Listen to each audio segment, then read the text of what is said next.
Okay, Lady A, I think we can start now. Okay. All right. So, wow. Happy New Year, everyone. Can you all turn on your cameras? Founders, your mentors have their cameras on. So, okay, Barnabas is having issues. Okay. Yeah. So, how are you all doing? Okay, Martin, you actually have two phones on. Abi, back up. Emeka, John, Laolu, Barnabas, please turn your cameras on. So you're all very welcome to the very first session of 2023. I trust that you all had a great holiday and a lot of time resting. And I think I see on your faces that you're all a bit relaxed. So, well, we just have a few more weeks to go and to the end of the program. So not too much work left for you to do, but still quite some work. So welcome to the session on product development. So as usual, we have mentors here with us who will be, making presentations on the subject of product development. And the main goal is to help you develop a plan to build your solution and how to prioritize your go-to-market initiatives, at the beginning of a business. So what are the human resources that you need to have available to build a viable solution? And how do you identify and engage with the right kind of HR? And how do you prototype your solution? So the mentors are going to be speaking to all of these subjects. Then also they will talk about techniques that you can use to speak with your target customers and get feedback on your solution, how to develop a product roadmap for your solution, what a specification is and how to create one, and how to allocate work from a specification to a team, and how to attract progress, So that's fairly what we'll be looking at this evening. And so we have with us Martin, Idowu, Rex, Gamaliel, and also Shola. And you're all familiar with your mentors already. Martin is an expert who has very deep experience in software engineering, systems, process integrations, and also agile project management, and has worked in several industries, spanning across banking, payments, and fintech. So he's quite talented, and we're indeed, opportune to have him as one of our mentors. And you've all been engaging with him thus far. And also we have Idowu Akinde, who we refer to as Coach, and has several decades, let's say 2 decades of experience in leading multi-million-dollar product teams to success, and has provided some form of coaching, mentoring, or advisory to over 1,000 innovation teams. So Idowu is someone that I enjoy listening to. In fact, he can talk for 24 hours non-stop on anything to do with the startup ecosystem. So he's also founder of Boolean Labs, and one of our very good mentors as well. We also have Rex with us. Rex is a technology-driven professional, also with a solid background in systems analysis and design. Catherine, you can drop their LinkedIn profiles, the links on the chat group. I also believe you founders that you all went through the profiles before this meeting. So Rex has solid professional background in system analysis and design, IT project management consulting, product development, training development, and delivery. So this is also his forte, product development. And he's proficient in design, implementation, monitoring, and control of IT projects and operations. So welcome, welcome, welcome. Also, Shola Adekonye is the founder of OIA, Open Innovation Access, an organization that is dedicated to making impact through innovation in Africa. He's also very active in the startup ecosystem and has helped lots of SMEs, lots of startups also get their business established. Also, Gamaliel is joining us. Gamaliel is an astute professional with over 16 years spanning the FMCG sector, and has also provided mentorship to several startups, including Coursera, Zenith Hackathon, Tony Lumilu Foundation, Ashoka, British Council, and lots more. He's worked with brands like Google, IBM, Facebook, Sage, Unilever, you name it. So so we have a great team here this evening, and they'll do justice to the subject of product development. So please have your pen and paper ready, and also listen attentively, and during the Q&A, you're free to ask questions. And of course, they will be setting up office hours, and there, they can help dig deeper, as you do your assignments within this week. So that's it. And Mr. Shegun, please, you can go ahead. Okay, thank you, Lydia. So guys, welcome. The break is over. Now we get down to real work. I know you guys have been doing some things all through the break. We've seen assignments, we've seen all of that coming in. Great, we've seen incorporations going in. So let's move on straight to working group reports. We just have 2 working groups now. Okay, who is going first? Who wants to go first? Which one of the groups? I don't think at this stage I should be saying you go first. I think which group is going first?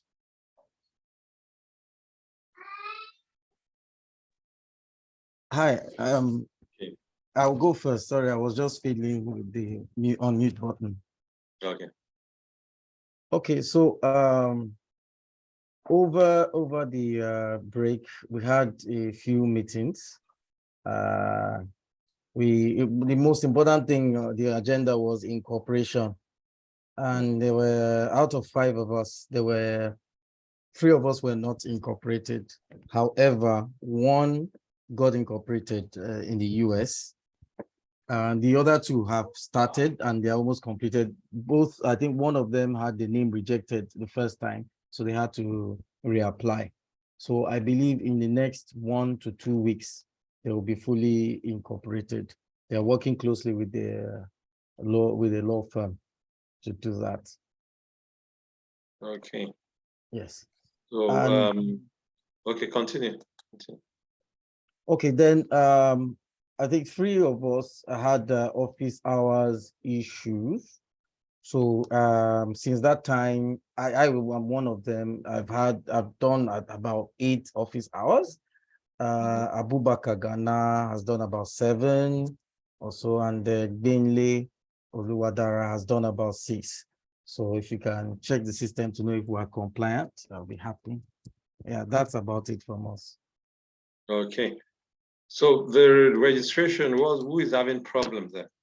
Okay, it's John Akombi, Christas, and Oluwadara Benle as SMS Protect. Okay, John Akombi, I know you asked for some documents. You could private chat I or Lady A later on. I will see how that will work on. Christas, what's the problem?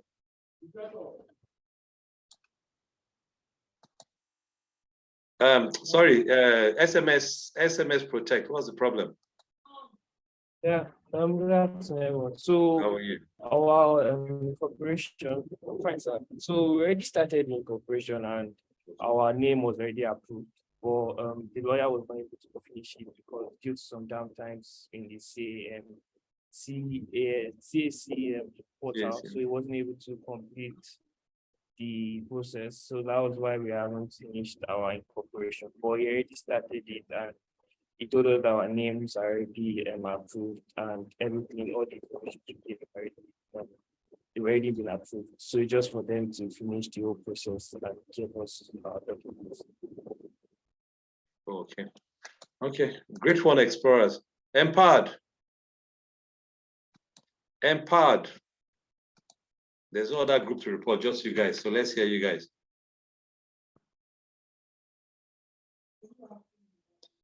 You're muted.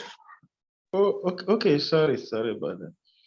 Okay, during the period of the holiday, we didn't quite meet formally, but we're meeting, chatting, having conversation on the individual basis, following up with our members to ensure that they all meet up. During the period, Emeka finishes incorporation. I spoke with him, I think yesterday too, we spoke, and he's done with his incorporation.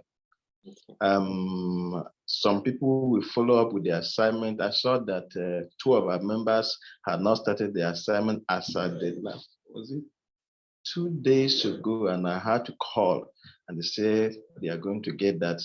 So basically, it was following up to ensure that every one of us meets the deadline, incorporation deadlines, and the deadlines on their side. Anything out of the ordinary to report? Not really. Okay. So no challenge with incorporation or anything from your end?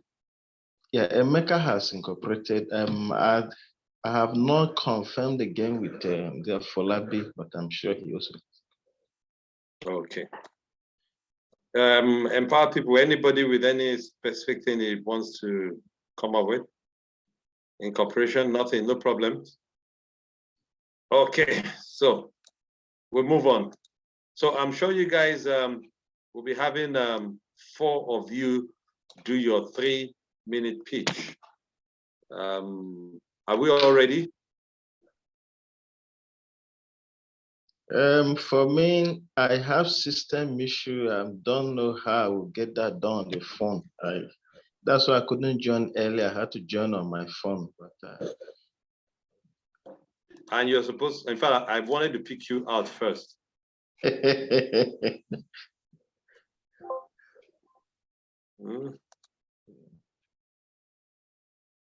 Okay, so are we ready? I'm sure we all should be anyway. So let me start with Emeka then. Emeka, Catherine, please let everyone be able to share their screen. Emeka, you ready? Yes. Let me share my screen. Okay.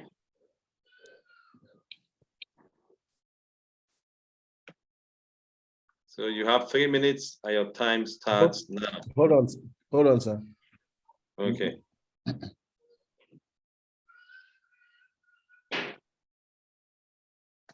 Okay.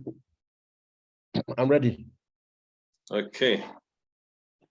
So your time starts now.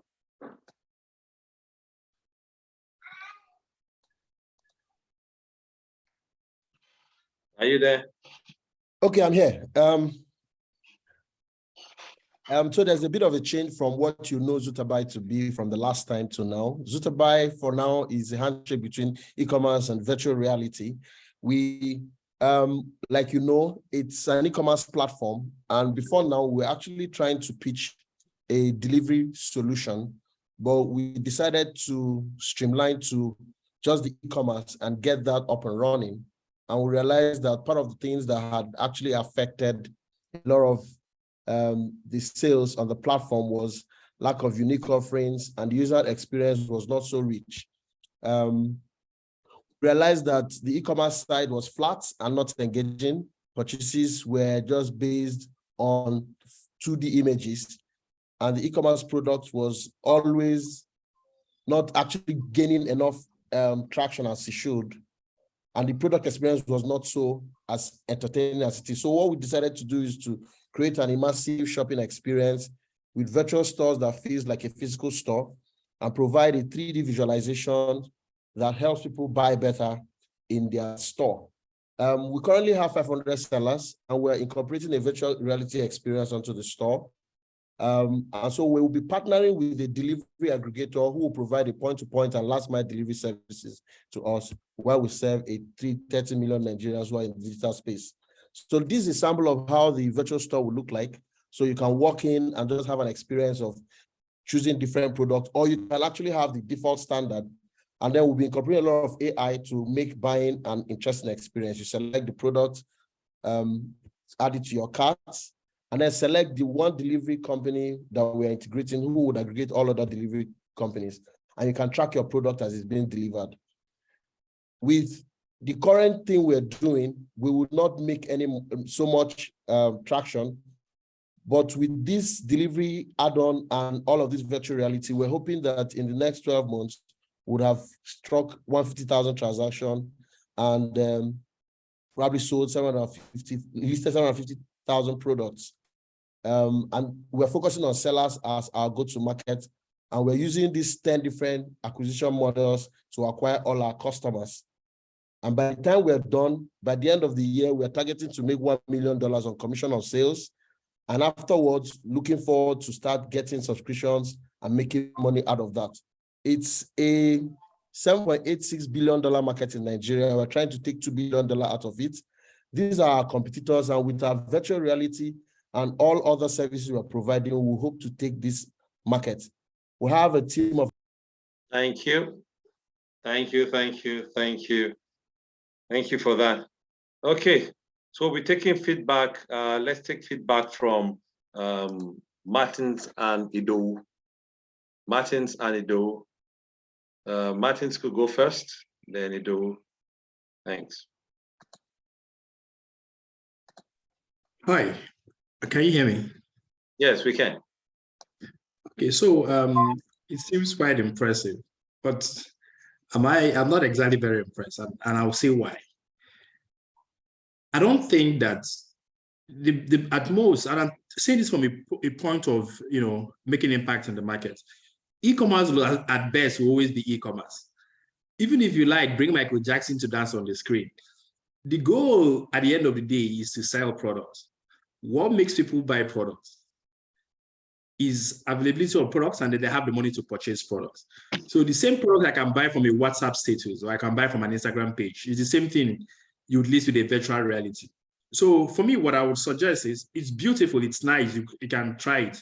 So based on the product, on the conversation at hand, which is product development, and the standard for every product development is test your assumption. Put your product out there and see if you will increase sales because you have a virtual reality store that people could walk in through the virtual store, and then see if that translates to sale.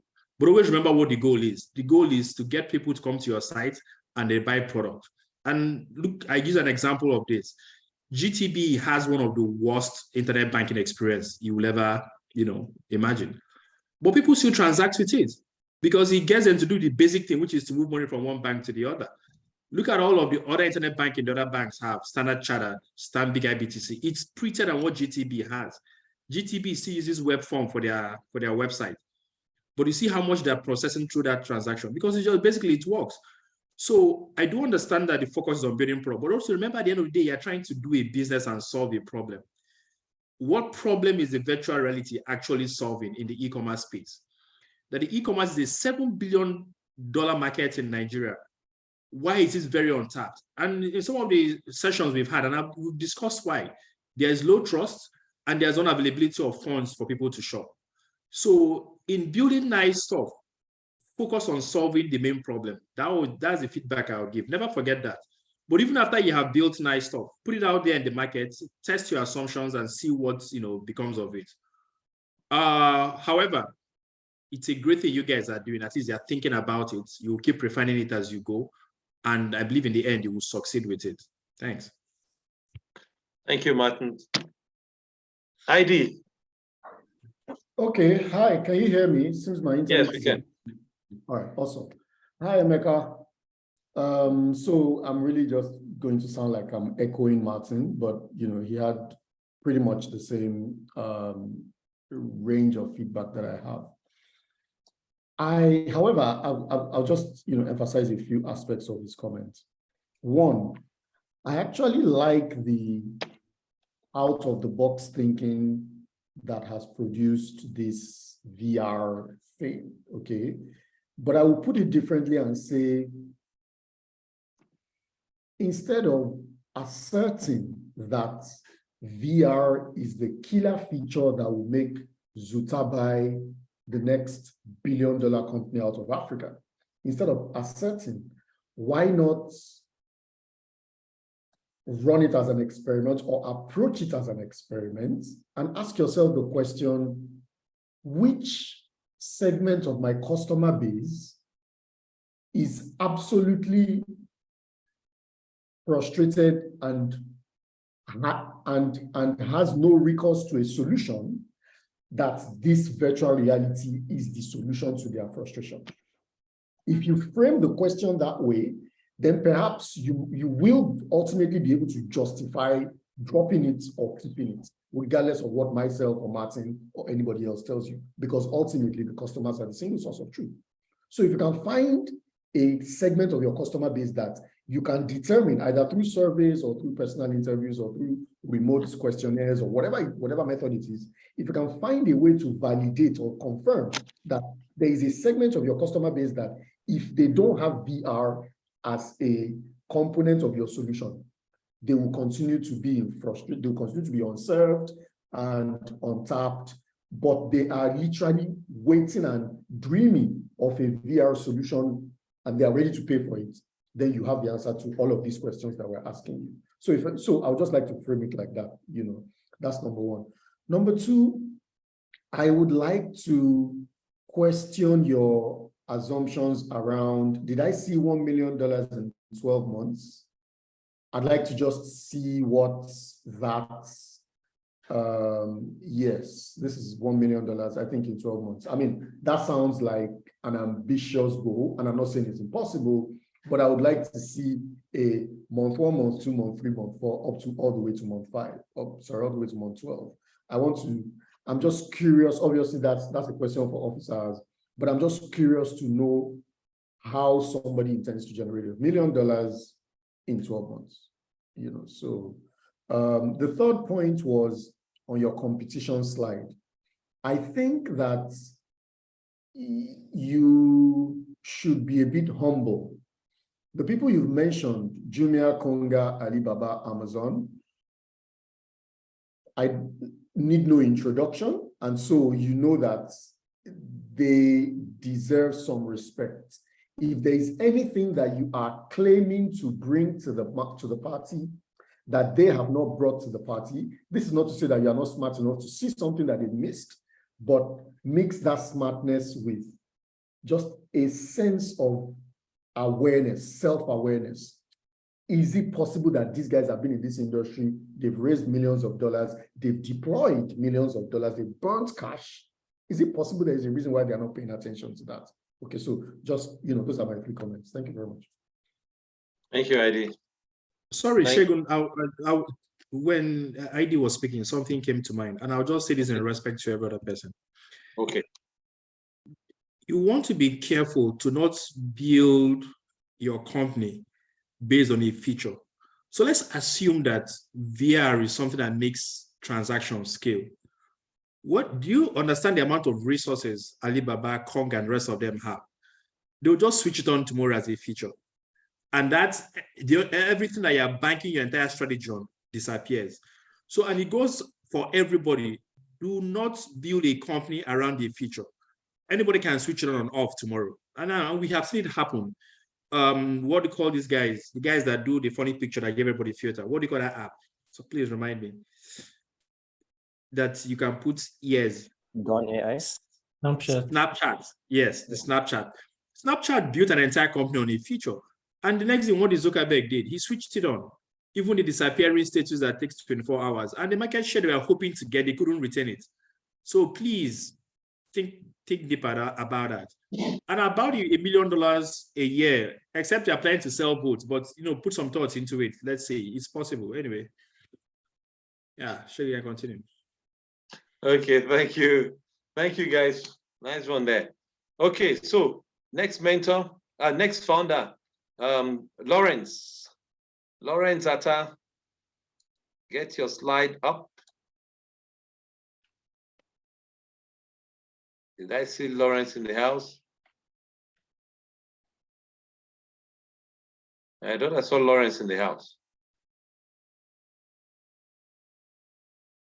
What's happening with Lawrence? Empowered. I thought I saw Lawrence. Okay, while we sort that out, let the Stephen, you're presenting next then.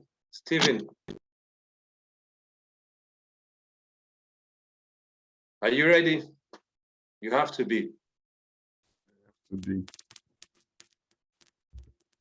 So are you ready? Your slides ready? Coming up. Okay.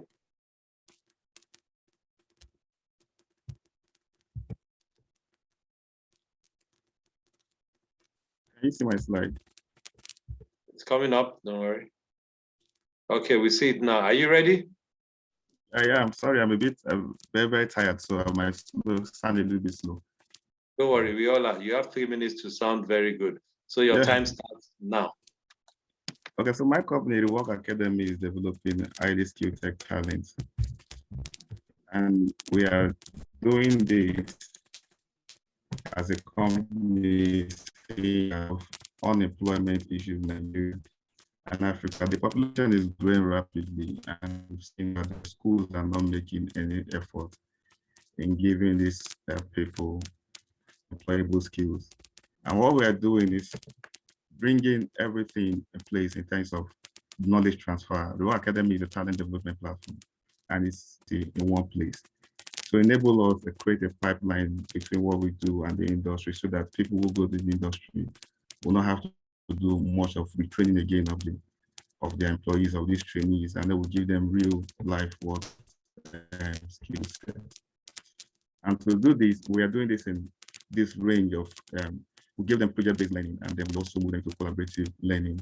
And we bring in one-on-one mentoring, also practical learning, immersive learning, and some training to make sure that everybody that goes through the process comes up with minimum of 15 different projects you've worked on. I'm talking about real-life projects, so that you take what you've taken, what you've done, and you must have touched area of e-commerce and different areas before you're done with the program. And then from there, you can get in the industry knowing that nothing is new to you. We are currently running our website. This is our website, is our offering at the moment. And there we have different courses. We have full stack Node.js, we have front end, we have data science, Python, we have data analytics, and we also have machine learning. And how it works, we first of all start with practical skill development training for the trainees, and after that we move them into gradually in the process, move them into mentoring program where we have higher students, and also higher students coming at first who this is someone that is already above them coming at first to mentor them.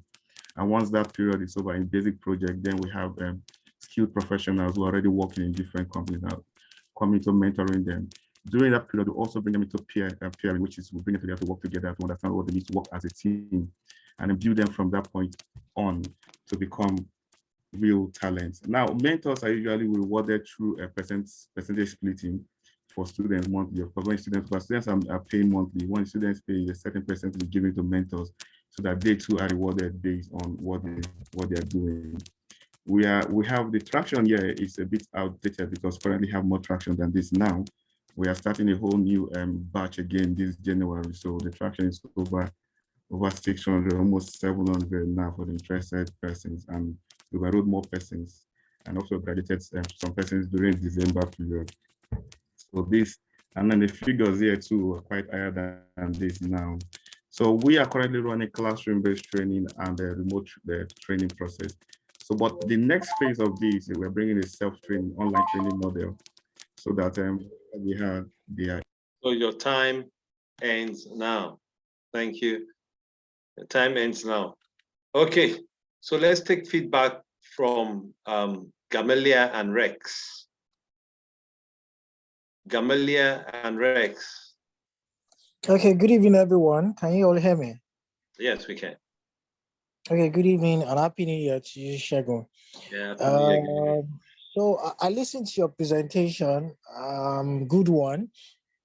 However, um, I'm unclear as to who your target audience is, if you did mention it. If you are targeting youth, have you looked at the cost of data? Because this is big deal. Data is still relatively expensive. The youth will say right of way has not been fully adopted in the country, because if that was something that had come to stay, I would have said that it will significantly crash the cost of data. So we need to look at that. Number one is I would have preferred a model where you productivize your offering. So look at what Udemy is doing.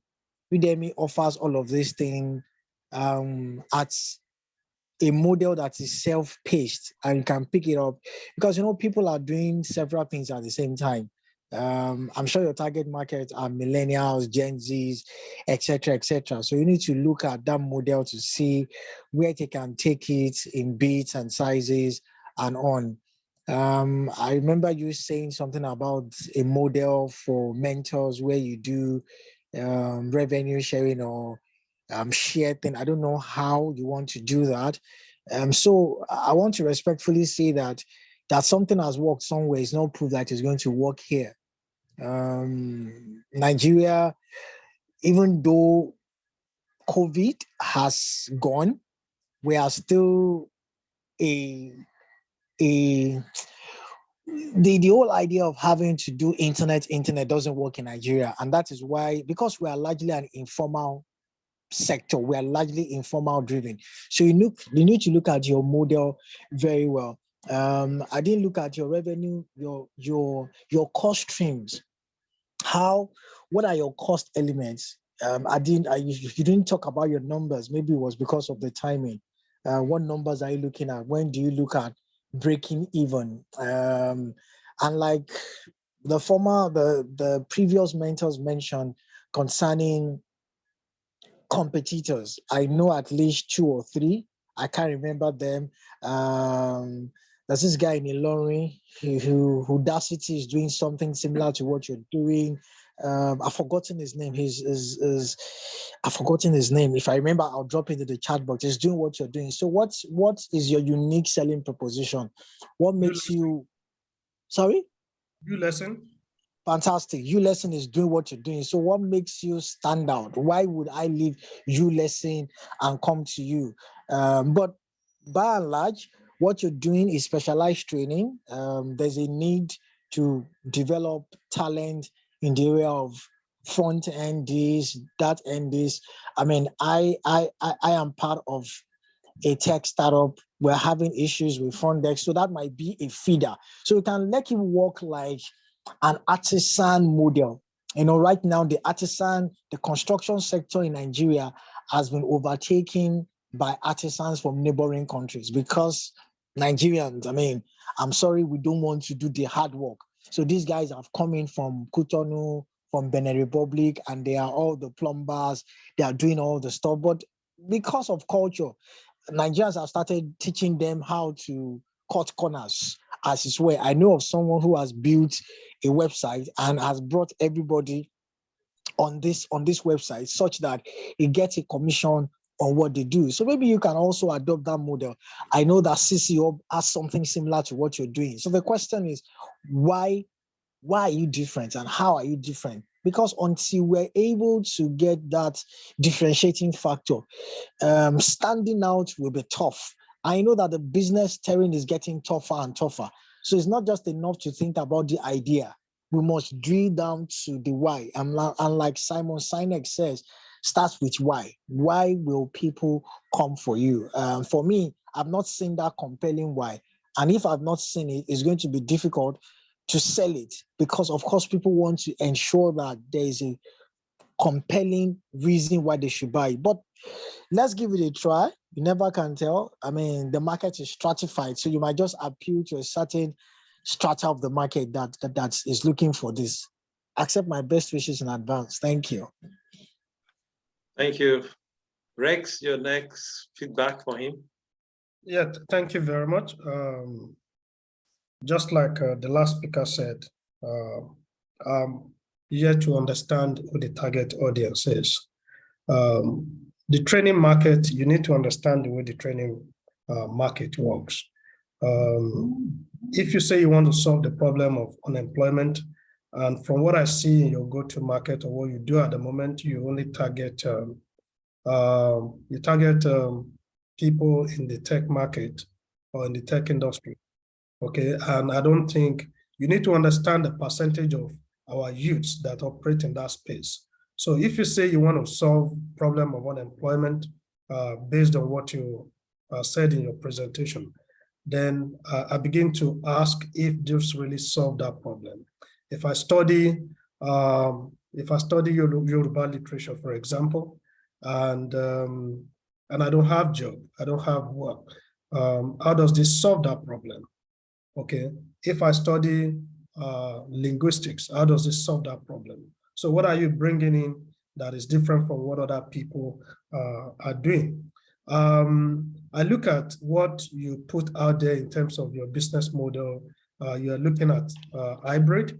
You provide online training, you provide physical training, you equally provide self-paced learning. So I see this more of an hybrid solution. But the question is, like somebody, like the last speaker said, in terms of the cost of data, it is still kind of challenging.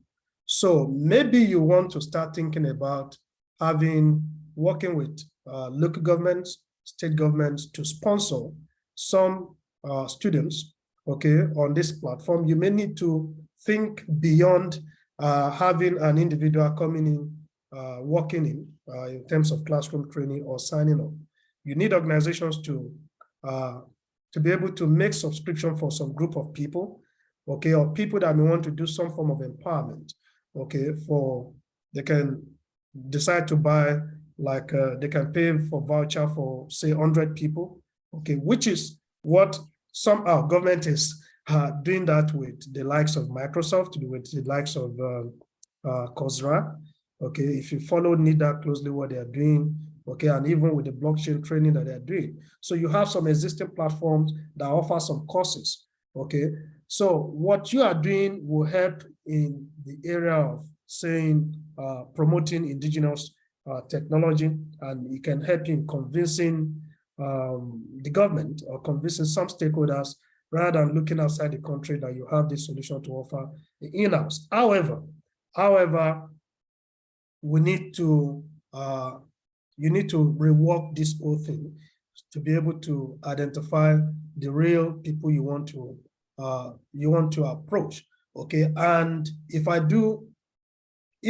for example, LinkedIn will give some free courses, you have somebody talk about Udemy, Coursera, quite a lot of platforms are available. And at more, okay, this is monthly is like 45,000. Udemy will give you a course for some courses when they are doing promo for 3,500, and you have access to it.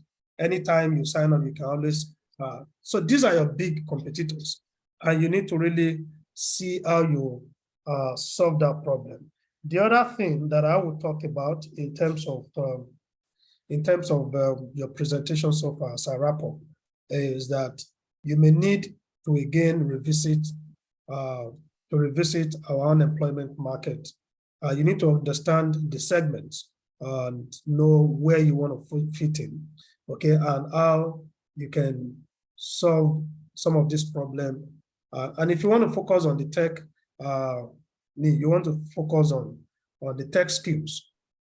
There's nothing wrong in that, but again, I've heard so many people talk about tech skills, which I like to promote, okay, but I equally see some form of deficiency or layback in the area of soft skills. And soft skills will play a major role in whatever you want to do, get tech projects done or promoting collaboration among teams. Okay, these are very, very important. So again, good start, but you need to think broad beyond what you're offering at the moment. Thank you. Thank you, Rex. Nice feedback. Thank you, mentors. Okay, Lawrence Atta, how are you? Lawrence, how are you? You dropped in right on time. I'm fine, sir. Good evening. Okay, you dropped in right on time. So let's have your 3 minutes pitch now. Sorry, I'm using my phone, and Okay. so I cannot do any presentation. My laptop is down totally, so I had to connect with my phone. Am I going to be taking these excuses from every one of us? No, this is not an excuse. Like it's an excuse actually, but okay, it's just the reality. Sorry. Okay. Okay, these things impact on you negatively. Okay, so I need 2 founders who are ready to pitch. 2 founders who are ready to pitch. 2 founders who are ready to pitch. I can go. John, okay, great. Shoot, are you ready? Yes, I am. Please confirm that you can see my screen. I can see your screen. Okay, thank you. So my company, Shaka Mango, is developing Schoolmates, a school management ERP that will help schools manage their data and connect with their community.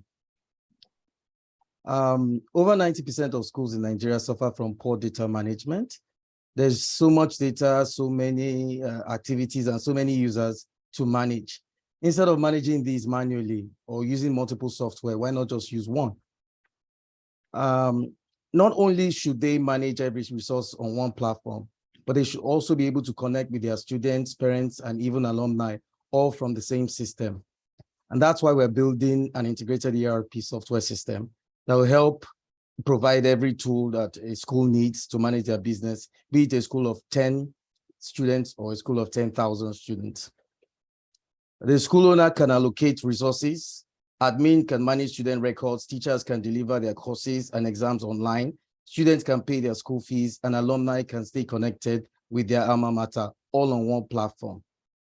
The global ERP market is expected to be valued at $31 billion by 2030, from $10 billion in 2021. Even though there are way more, over 150,000 established schools in Nigeria alone, the undocumented informal schooling sector can easily double this figure.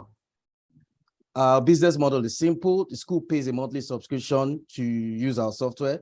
Additionally, we also earn revenue from commissions and transactions, from sponsored ads, and from offering IT and digital marketing services. Here's why we're different. For example, if a signed up school decides to leave a software provider, and if that school has a population of 500 users, those users go with the school. That's 501 users lost. We, however, are building social capital, which ensures that every user can interact with our system directly, even if they are signed up by a school.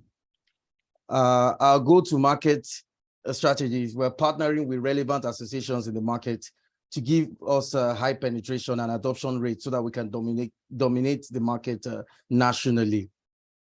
We launched in February 2022 after receiving a $5,000 grant from Tony Elumelu Foundation. We are scheduled to launch our ERP software this month, January 2023. We are seeking $150,000 to help us finalize product development and launch our go-to-market strategy. And we're a well-experienced team backed by Tony Elumelu Foundation and the Founders Institute.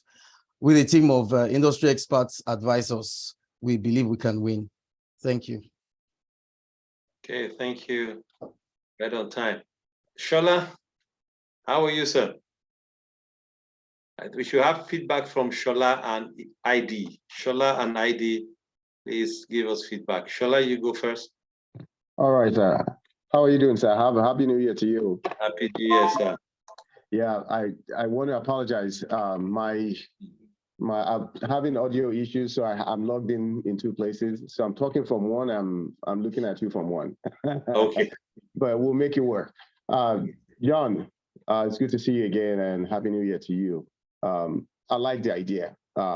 definitely there's a need for it. We all know that.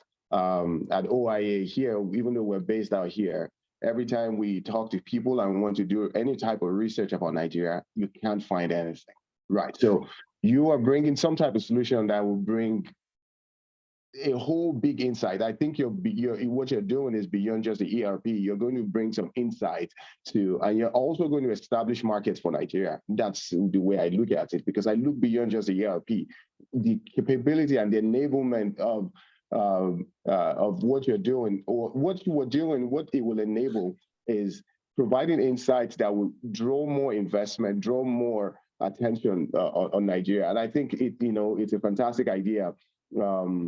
Where the challenge will be for you will be the execution. This is a big effort. This is a big idea. It's needed. We know that the need is there. I like that you show your team. That's where one of the first things I look at. When you have a big idea, what is the team? I want to see the team that will execute this big idea. You have to have a team that is well seasoned, that will be able to bring this idea, because you not only need IT guys or a bunch of guys that can code. You need guys that have the clout to approach schools and discuss with schools, VCs, vice chancellors of schools, and be able to convince them to get on your platform. Because it's one thing to have the platform that is ready to go and have an idea that can help the schools. It's another thing for the schools to adopt it. It's another thing for the schools to say, you know what? We know we have the problem. We know we need it, but why should we get on?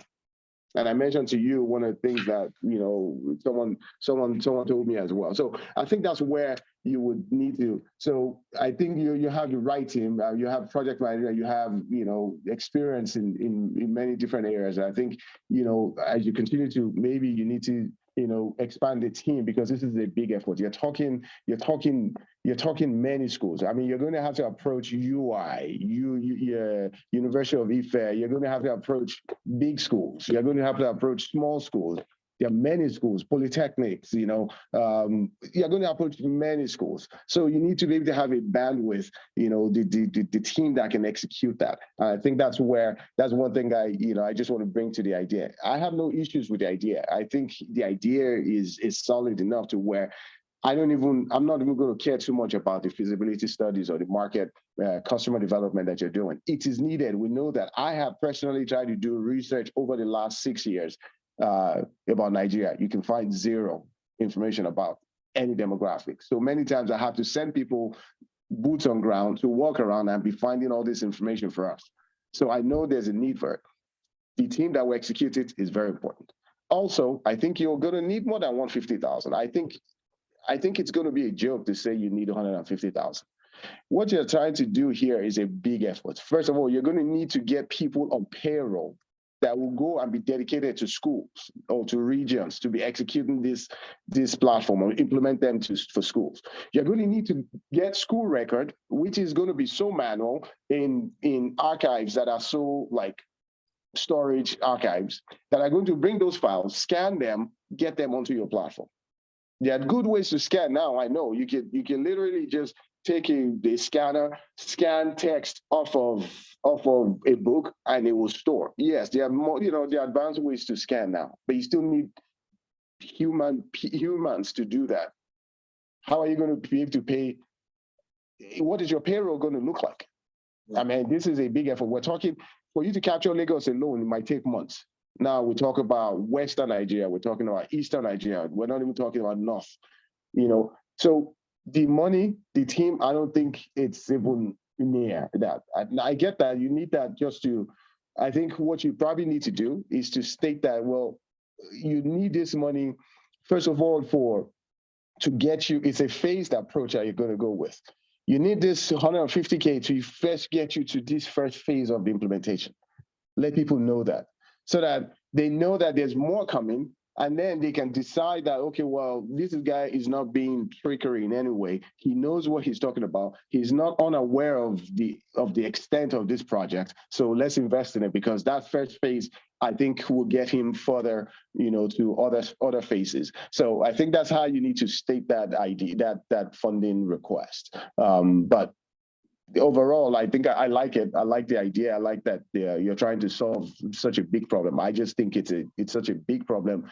You're going to need to expand the team. I like that you have a team that is sort of well-rounded. You have project management there, someone that can at least manage that. But I think you're going to need a bigger team than that to be able to take on this. This is a huge project. This is a huge project. I mean, just going to Unilag, LASU, and some other schools in Lagos alone is going to be a big effort to even just put all their records in place. And you're talking alumni, you're talking, and this is an ERP. This is not just a record management system. You have to get them on payroll. You have to get all the employee record on payroll. You have to get the alumni information in the system. You have to. And you're going to need to turn this on at different stages. So you need to also state that. So people don't think you're going to turn on all the different modules of the ERP at one time. You know, if you're going to turn on payroll and maybe just record management in the first phase, then let people know that. So the investors can at least wrap their minds around that, okay, yes, this guy knows what he's talking about because this is such a huge project. He's going to approach it in a phased manner. So phase 1, phase 2, all the way to what, you know, phase 5 or whatever, however, how long you can schedule this project. So I think overall, I think it's good. Just take a look at both those 2 other areas, and you know, I think you should be good to go. Yeah. Thanks, Shola. ID, bring something. Hi, thank you, Shegun. Hi, John. Good to see you again. All right. So, you already know how I feel about the idea. I like it a lot. In a former life, in a former incarnation of my life, I used to build and sell something like this. I have a few questions for you, however. So I have a few notes jotted here. Number 1, I agree 100% that the need exists, okay?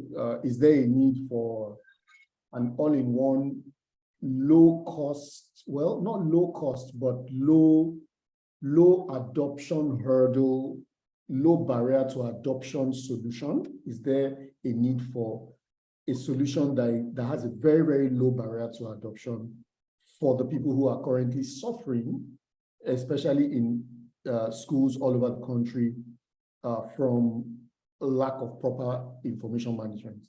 100% yes. If possible, 1000% yes. So the need exists. Number 2, and this rides off, you know, from number 1. I don't know, and this is where you have a lot of work. I would like to prepare your mind for a journey, a marathon rather than a sprint. This is, and I'm going to try and explain myself. I don't know if this solution, as you've described it, is the ultimate version of this solution that your customers will find irresistible, compelling, and they will not be able to say no to making it viral. They will not even know that they are unconsciously making your product go viral.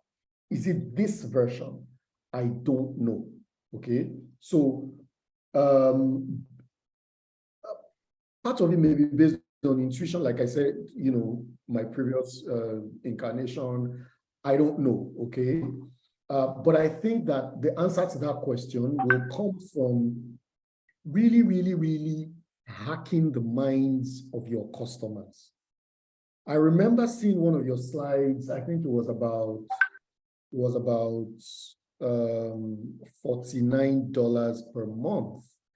And the first thought that jumped to my head was, let's just say that that's $50. That's about $35K per month. That's $420K per month.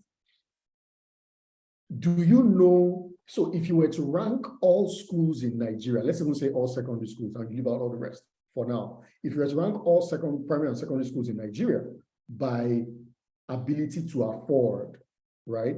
At what point will some naturally be cut off below your 35,000 naira per month or $50 per month? Do you see where I'm going? You need to, you may not, I'm not saying that you must have a solution that caters to everybody, but you need to know, if nobody else in this room knows the answer to that question, you must know the answer to that question. You need to know that 35K will be an adoption barrier for 10% of the market. 350K per month will be an adoption barrier for 50% of the market, or 350K will be an adoption barrier for 90%. You need to know those numbers. And that can only come from an understanding of who your buyer is. Are we good? An intimate understanding of who your buyer is. I don't want to spend too much time on all of that. I think that your market size, your market estimations require some interrogation.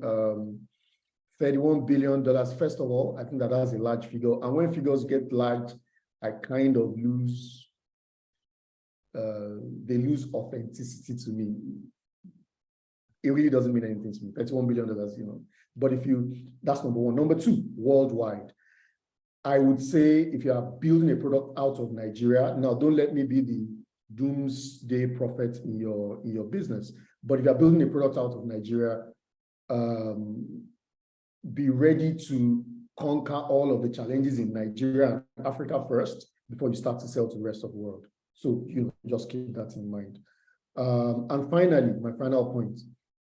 Why are you asking for money to build? My general impression of the investor community is that investors usually, yes, except in some few circumstances or some few use cases where the technology is really, really, really difficult, like space tech or some new emerging technology, AI and some things, investors would rather have you validate that the product can be built using your money and the money of friends, family, and the people around you, right? And then their money is coming to accelerate the monetization of that product that has been built. Do you understand? So I can already tell you that there is a subset of the investor community that will automatically, once they see your ask slide, this funding slide, they'll close this deck because they, generally speaking, do not invest in product development. They invest in market development of products that have been built. Are we good? So just keep that in mind. You may want to tweak that ask, or you may want to pay attention to that and just know that you are cutting out that segment of the investor community. So let me stop there for now. I don't want to hog the mic. We'll talk more in other sounds. I think Martin, you want to chip in something? Not exactly. I want to ask a question. But what I was going to ask is, and I believe this is a brilliant solution. John or ID or anyone, does anyone know why people who have tried this and didn't succeed? I remember SocketWorks did something like this. Lloydant is working on something like this. And almost every school currently has some version of school portal that does accounting for them. Some put e-learning in it, and some also put, what do you call it, exam scoring, prospectus, and different stuff that has to do with the school. But I'm just wondering, why hasn't there been any successful one that has become a household name? Is it a school politics thing or not? And then, John, for you is, what sets this particular one apart? What makes it very different?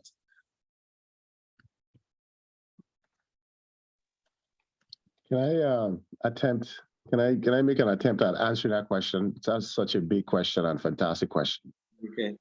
One of the reasons they haven't accepted it is partly politics and partly change, adapting or accepting change.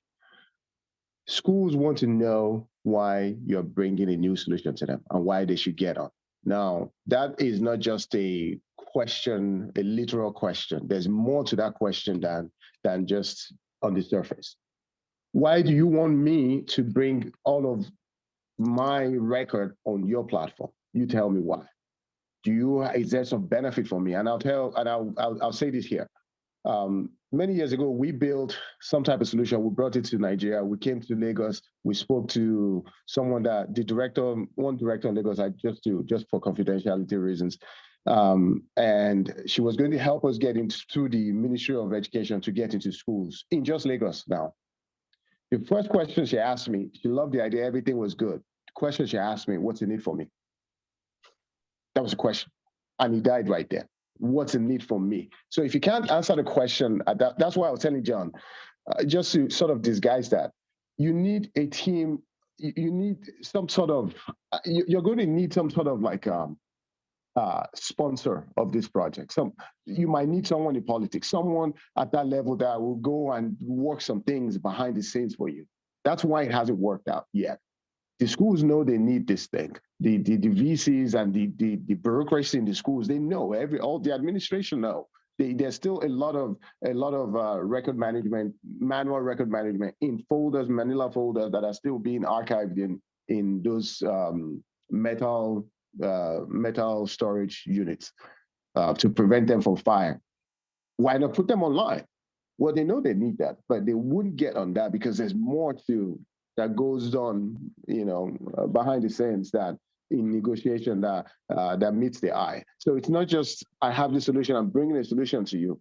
It is what else are you going to bring along with it that usually stop the project. Many times, young people, many people will go with the idea that I have a solution. You should buy into my idea. I know I have a problem, but what's in need for me? So you almost need a mentor or sponsor that will go behind the scenes and work some other things for you sometimes. And that's why some of those solutions haven't worked so far in Nigeria. Hopefully I made a little attempt and successfully to answer that. Okay, I think Gamelia has something to add. Gamelia, let's just take that, then we'll move on to the next session. Thank you. So this idea is good.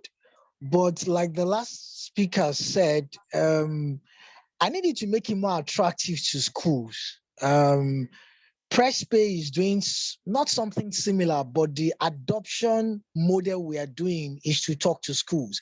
So why not build something in it for schools to say, if you get X number of students, sign up X number of students, and then we do revenue sharing formula. So for every student that uses this solution and gets their data on it, the student pays 1,000 naira per annum.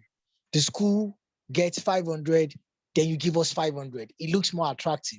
That's number one. Number two, the learning management system is not something that is common. And I use that word religiously. Lagos State has it.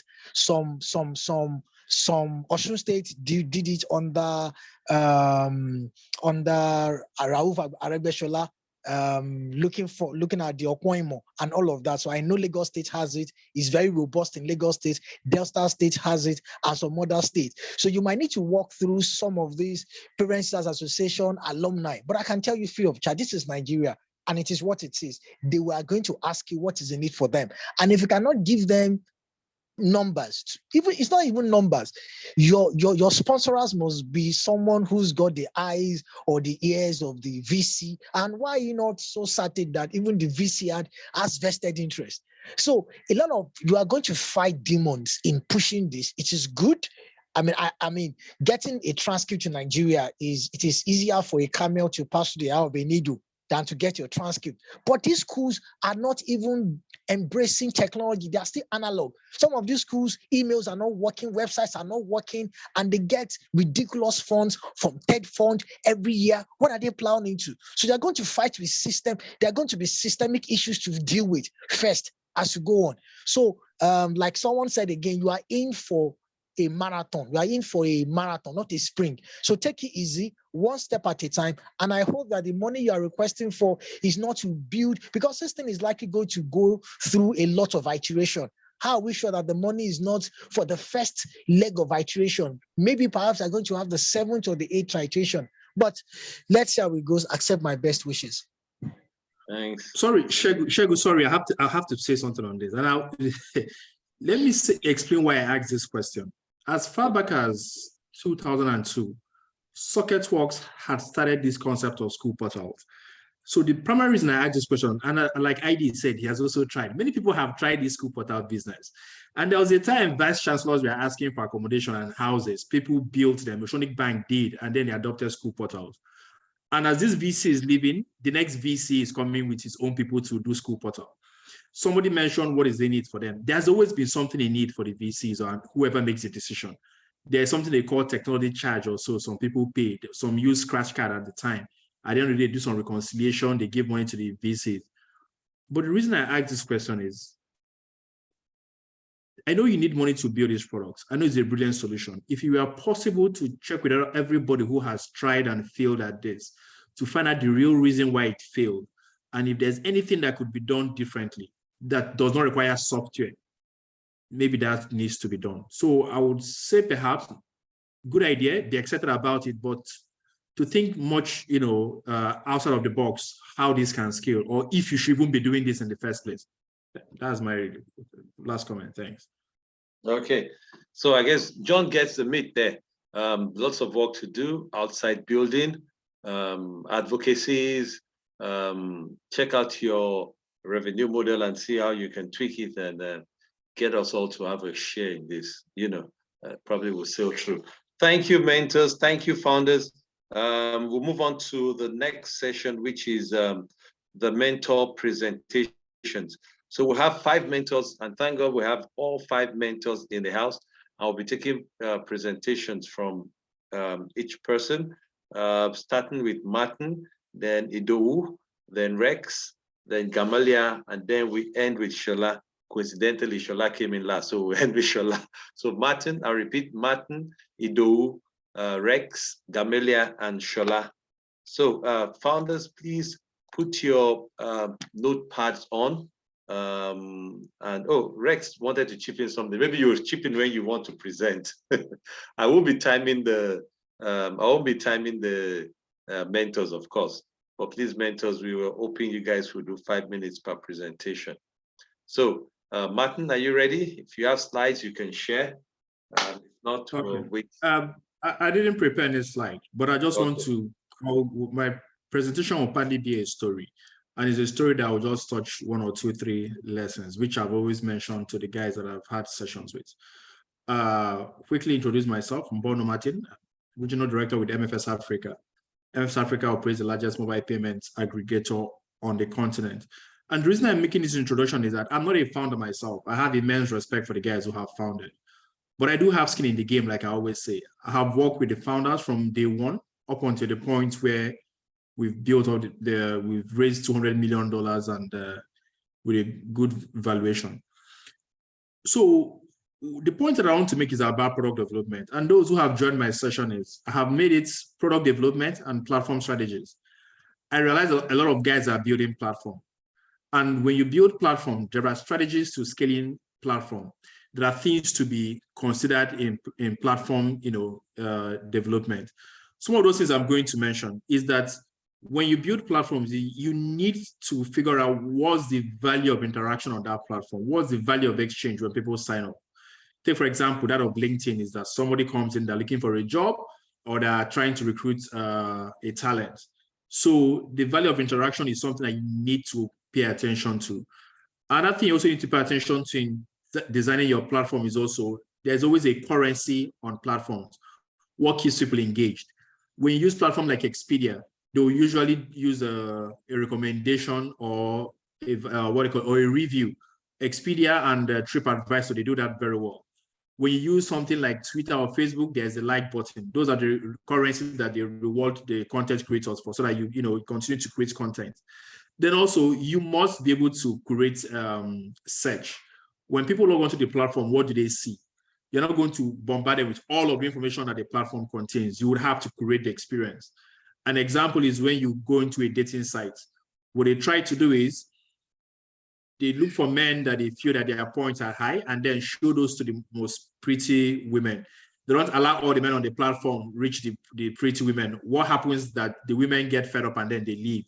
Also, when the women join, they want to also be able to see men that they feel is to the level where they are. What I'm trying to say that you would have to be able to tweak your algorithm to manage how the platform presents data to the different participants on your platform. And then lastly is how do you seed your platform, especially for 2 or 3-sided platforms. Use the case of Uber. Who did they onboard first? Is it the drivers or is it the riders? You would always have the chicken and egg issues on those. So I'm putting this on out there. I'm not going to go back into the discussing product development because I believe at this stage you all know what the product development strategies are. But finally, what I want to say is you would always have to test your assumptions.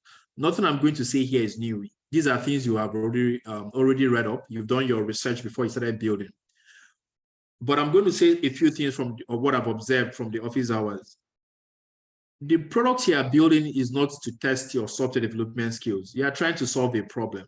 So it has to be in alignment with your business strategy, with the vision that you are trying to, bring into the world.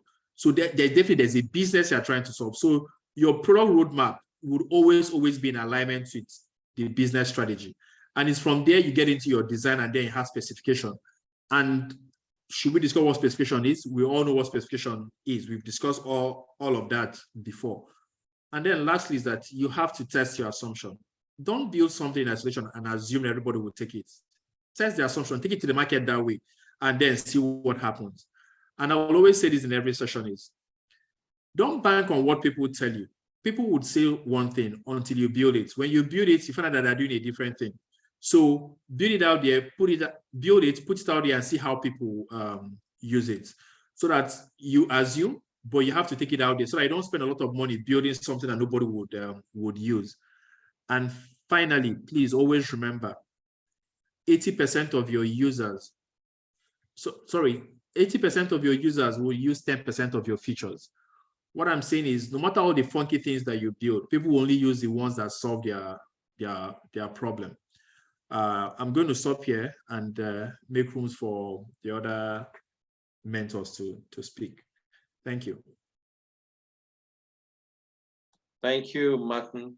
Next mentor, ID. Thank you, Shegun. Thank you, Martin.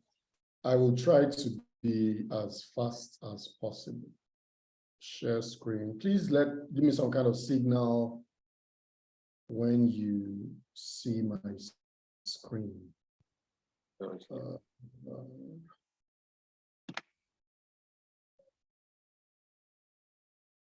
There you go. Okay, your screen is up now. Awesome. Okay. All right. All right. So I'm going to run through this. Sometime. Were you saying something? No. Go on. We'll just quickly define some things. I like to think of this as a discussion that requires two parts. First is the thinking required for successful product development, and then the techniques. Okay, the techniques, the technicals. So the first is the mindset, and second is the tools. And then we'll quickly wrap it up on that. So the first thing I would say is, I'm sure your directors in FI, I'm sure you've heard them say this. Oh, you have an idea? Welcome to the club. I'm sure that many of you, having survived this long in the FI program, no longer keep your ideas secret. I'm sure by now, when you have an idea, you are even looking for the more people to talk to about it so that you can get validation, rather than believing that there is one magic formula idea somewhere in your head that will solve all the problems in the world, okay? So ideas are a dime a dozen. In other words, ideas can be picked off the streets of Lagos. Ideas are cheap. What is not cheap is execution, okay?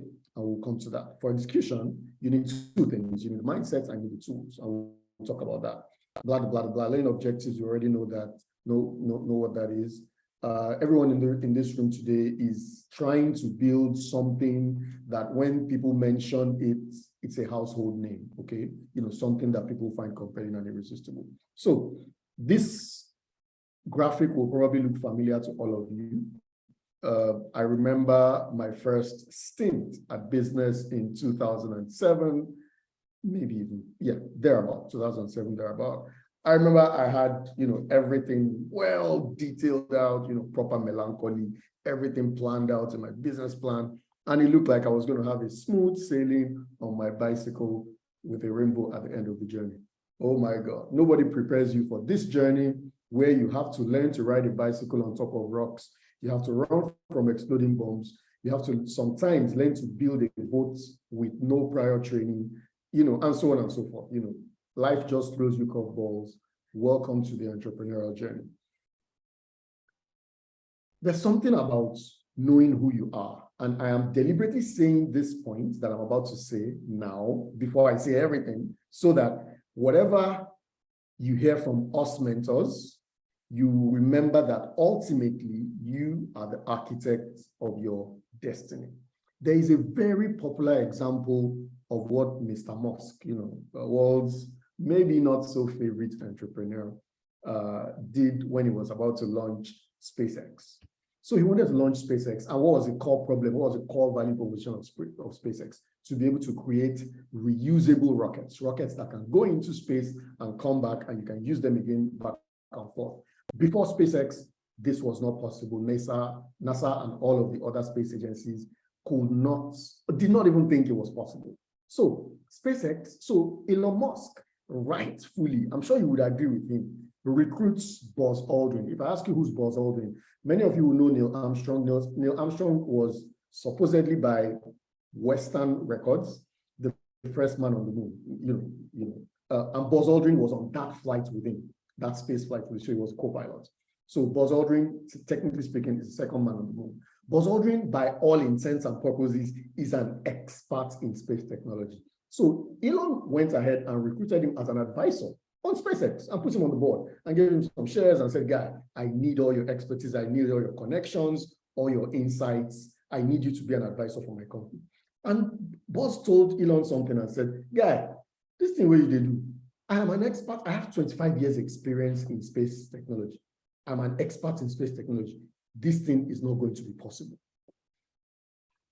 Today, the opposite is the reality, okay? Today, Elon has successfully sent multiple rockets into space and back, okay? Reusable rockets has been solved.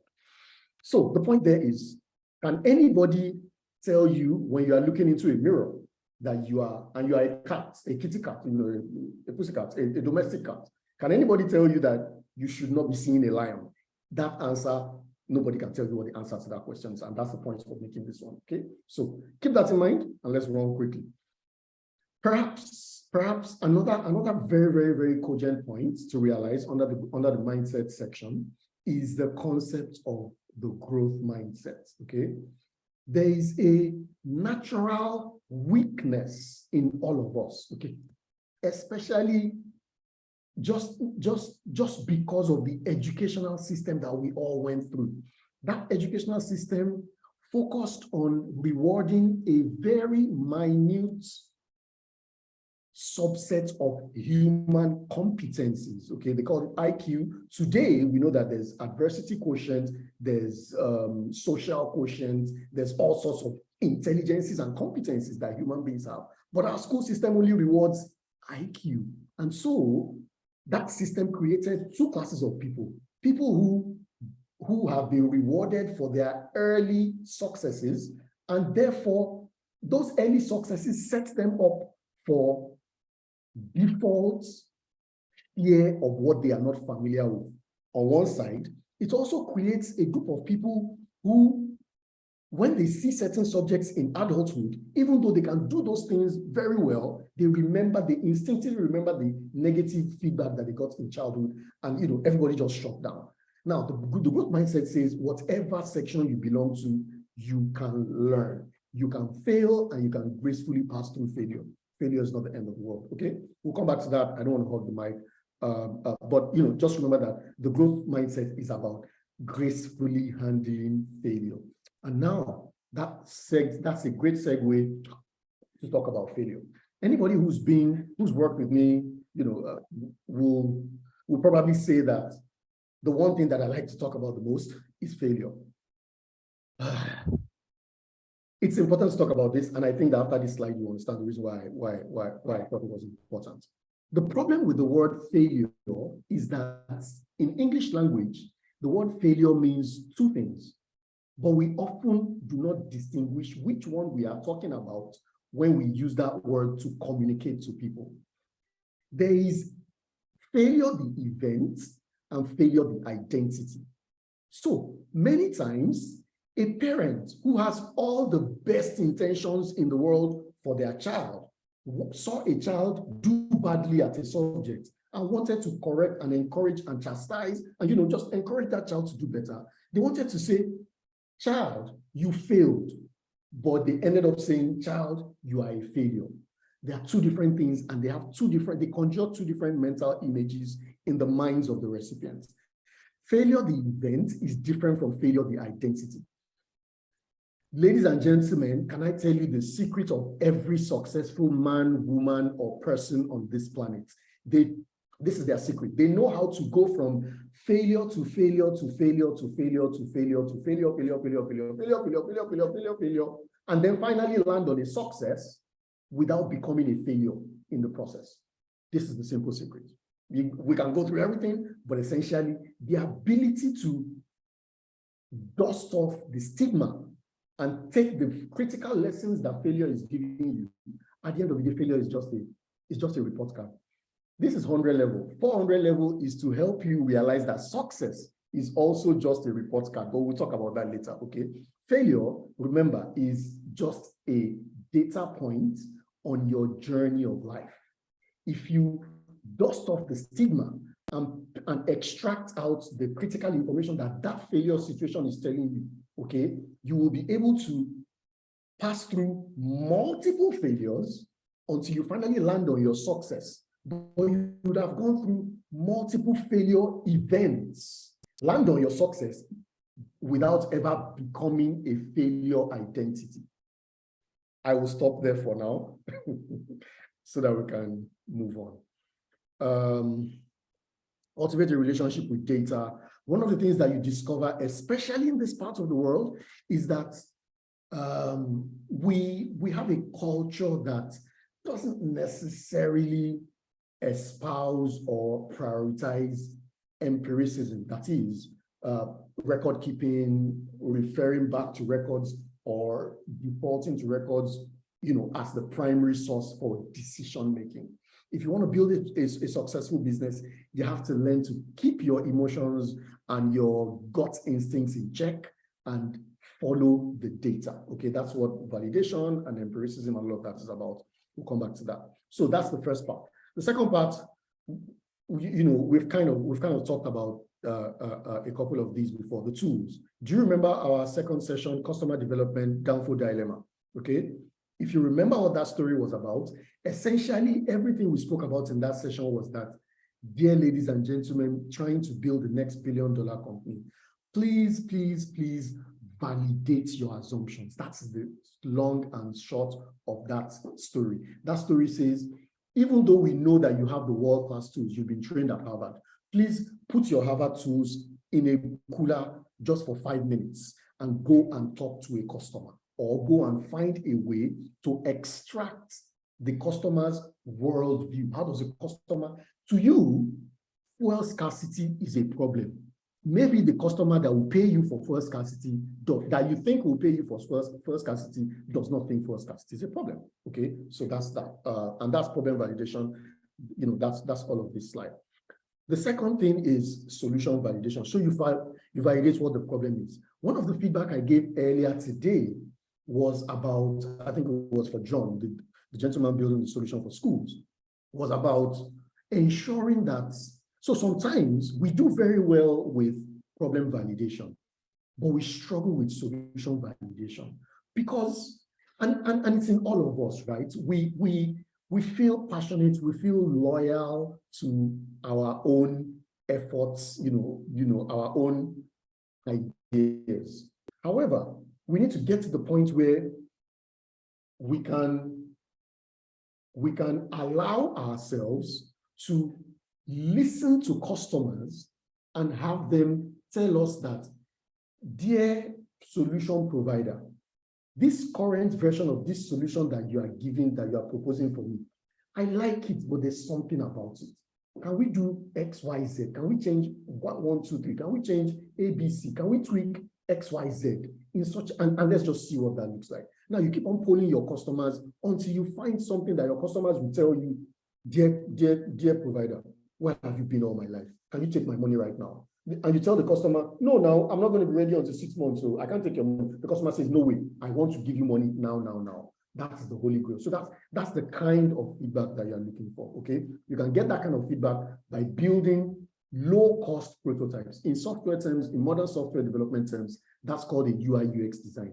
Rather than invest resources in building the full product, build what is called a UI UX design and use that UI UX design to do a back and forth communication with your customers and get their buy-in in so that you can find the optimal iteration of the solution that will have them bringing out their money, because that's why you're building a business.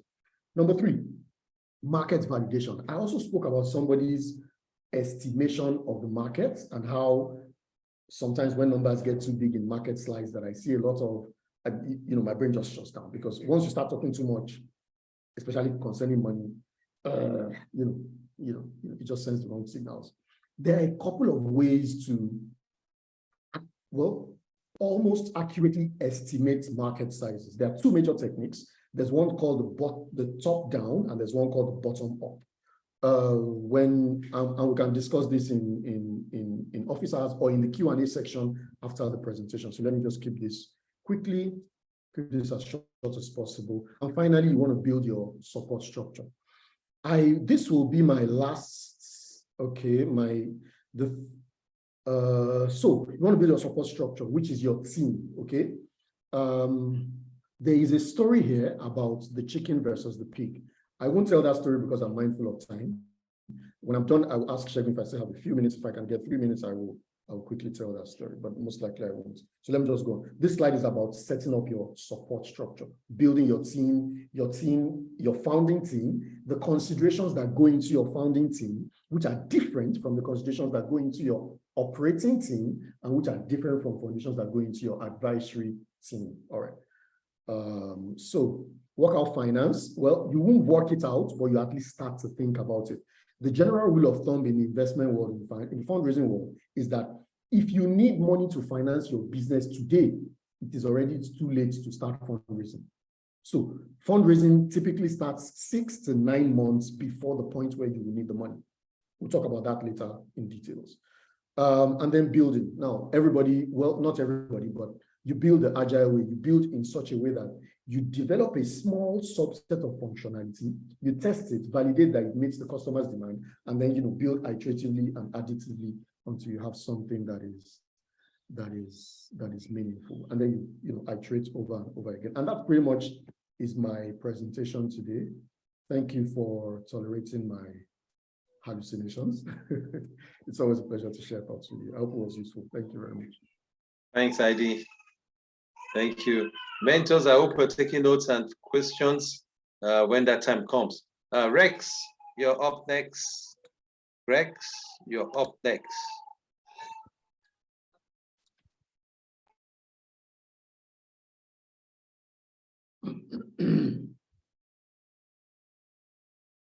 Rex, are you in? Yes, I can hear you. Okay, excellent. Okay, if I go through these slides, I don't know when I'll finish, but let me just talk through the slides, and I hope that will pick some points in the course of the presentation. I have a slide titled, "What is your product development strategy?" It will have been good to have the mentors, the founders answer some of these questions from their own perspective, but we need to save time. First, we need to understand that in developing a product, you pass through different stages, which I believe you guys are familiar with. The introductory stage, the growth stage, maturity, and decline. And as a founder, one of the things that keep you going is your mindset. You need to understand one thing, that it's not going to be business as usual. You may have a fancy product, you may have a well-built interface product, but you take it to the market, it's not going to work out well as you plan.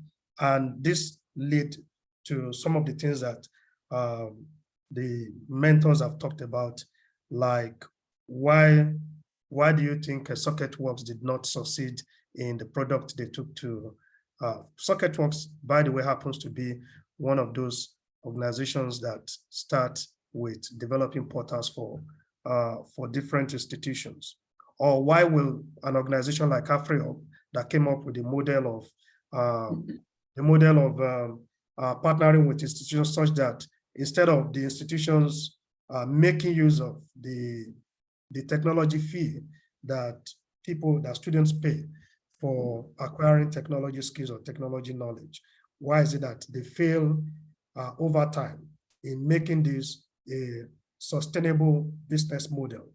Because the idea behind that particular product is that we will come in as a partner to institutions and build ICT center or like a ICT park, and we have all the resources there. The students can come there, and some of the students can even work either on internship or work with them as a form of additional revenue for students while you train the university community. And over time, it was a good, laudable project. It was approved by Federal Executive Council, and 12 universities signed up for this project at the beginning.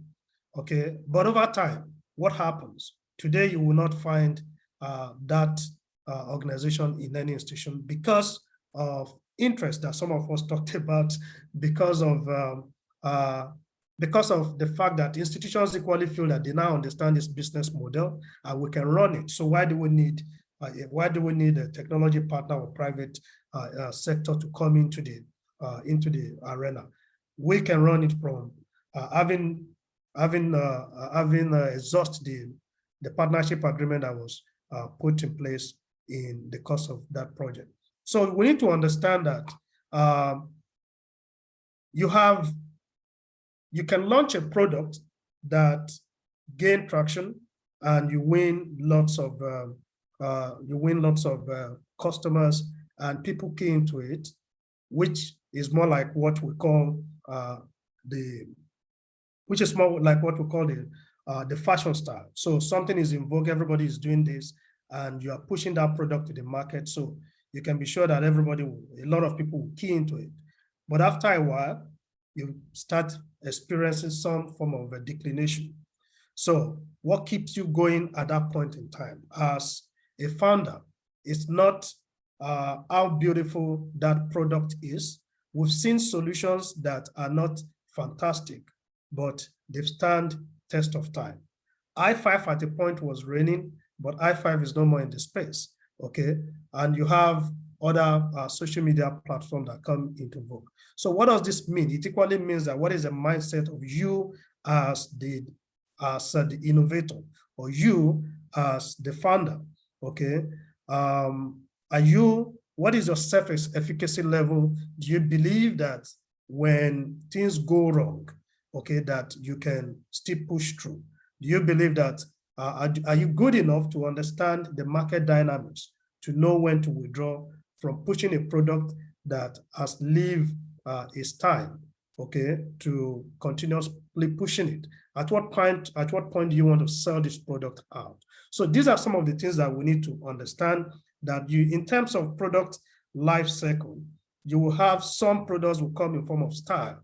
In other words, these are easily adopted, and this is what everybody, because it solves the basic challenges that people are having. Two is that it could come in form of fashion. In other words, it's become something that is popular, but this will not live for long. So COVID brought in a lot of product into the market, especially e-learning products. But are we sure that we're going to, how long are we going to continue with this product? The fact that people adopt it, does it mean what will be the state of things in the next 5 years? Will people still key into e-learning products? Okay, or would there be another thing that will come on board that will take the position of some of these distant learning initiatives? Then you have fads, which are temporary periods of unusual high sales. So you could have a product that you launch into the market and you make so much money, but after some time, this goes down the drain. So these are some of the things that we equally need to understand as founders, that the fact that you have a viable product today does not mean this product will succeed in the market tomorrow, So what is your sustainability plan? How are you, what is your strategy in terms of keeping the momentum? You must have this written out and well laid out. And time to time, you see how you follow through. So you must understand that at the introductory stage or when you are launching a product to the market, some will come with high speed. Okay, so you can make huge sales on this. Okay, while some will have a slow sales rate, and for some it's going to be little by little. For some products, 4 or 5 years you're still not making any profit. So you don't want to go that route if you are the one that is in a hurry to make money. So at the growth stage, what is going to be your key objective? Your key objective will be to increase sales. Your key objective will be to equally identify some new entrants into the market and what are they doing that can push you out of the market. Okay, you need to equally look at your pricing, okay, in terms of getting your product to be continuously adopted or accepted. You need to equally look at your knowledge in terms of the product or the space where you operate. One of the things that I've equally experienced over the years with some founders is that after launching a product or making some form of money, they tend to relax. They tend to limit their strength on the platform rather than the market dynamics, rather than the environment where they are doing business, rather than the internal teams. And these are very, very important when you are looking at sustainability. You must think about your internal teams in terms of your resources, because when your internal resources make when they continuously come up with strategy in terms of improving product acceptance in the market, you can be sure that you'll be able to equally meet the needs of your external environment. So that's very, very important. Promotion strategy is equally very important at the growth stage. Then quality is equally very important. Quality is being proactive. Quality is a function of working with data in terms of what are your data saying? Are your data talking about, the data must address correctiveness of some of the defects that you will experience along the line. The data must equally speak to improving on the quality of the product that you push into market. And it equally must be able to make some form of predictive analysis in terms of how you can get that product sustained. Then at the maturity stage is a long-lasting stage of a product, and you must put in a lot of energy in terms of ensuring that you have the right team that have been that has been in the system over the years. Because at the maturity stage, sales can be slow at a point, and also you have more competitors coming into the space, and you have other people like ID said earlier on, that if you are the type that keep thinking about hiding your idea, okay, your idea can be in your pocket for many years. And in the course of keeping it in your pocket, people along the streets of Lagos, they are there with 1,001 better ideas than what you are keeping to yourself. So you must expect that at the maturity stage, you're going to have more competitors, people that equally like what you are doing, that want to adopt reverse engineering to equally replicate what you are doing, but this time with some additional features. So these are very, very important in terms of sustaining our product at the maturity stage. You must understand the market where you operate, okay, in terms of acceptability of the product, in terms of people's attitude towards the product over time, and also being able to equally know when what people are disposed to in terms of pricing, in terms of promotion, and in terms of usability. One thing about technology adoption really is that for as much as you have solutions that is solving immediate problem, Another thing would be the ease of use of that product, as well as ease of navigation. So all these are very, very important when you think about improving.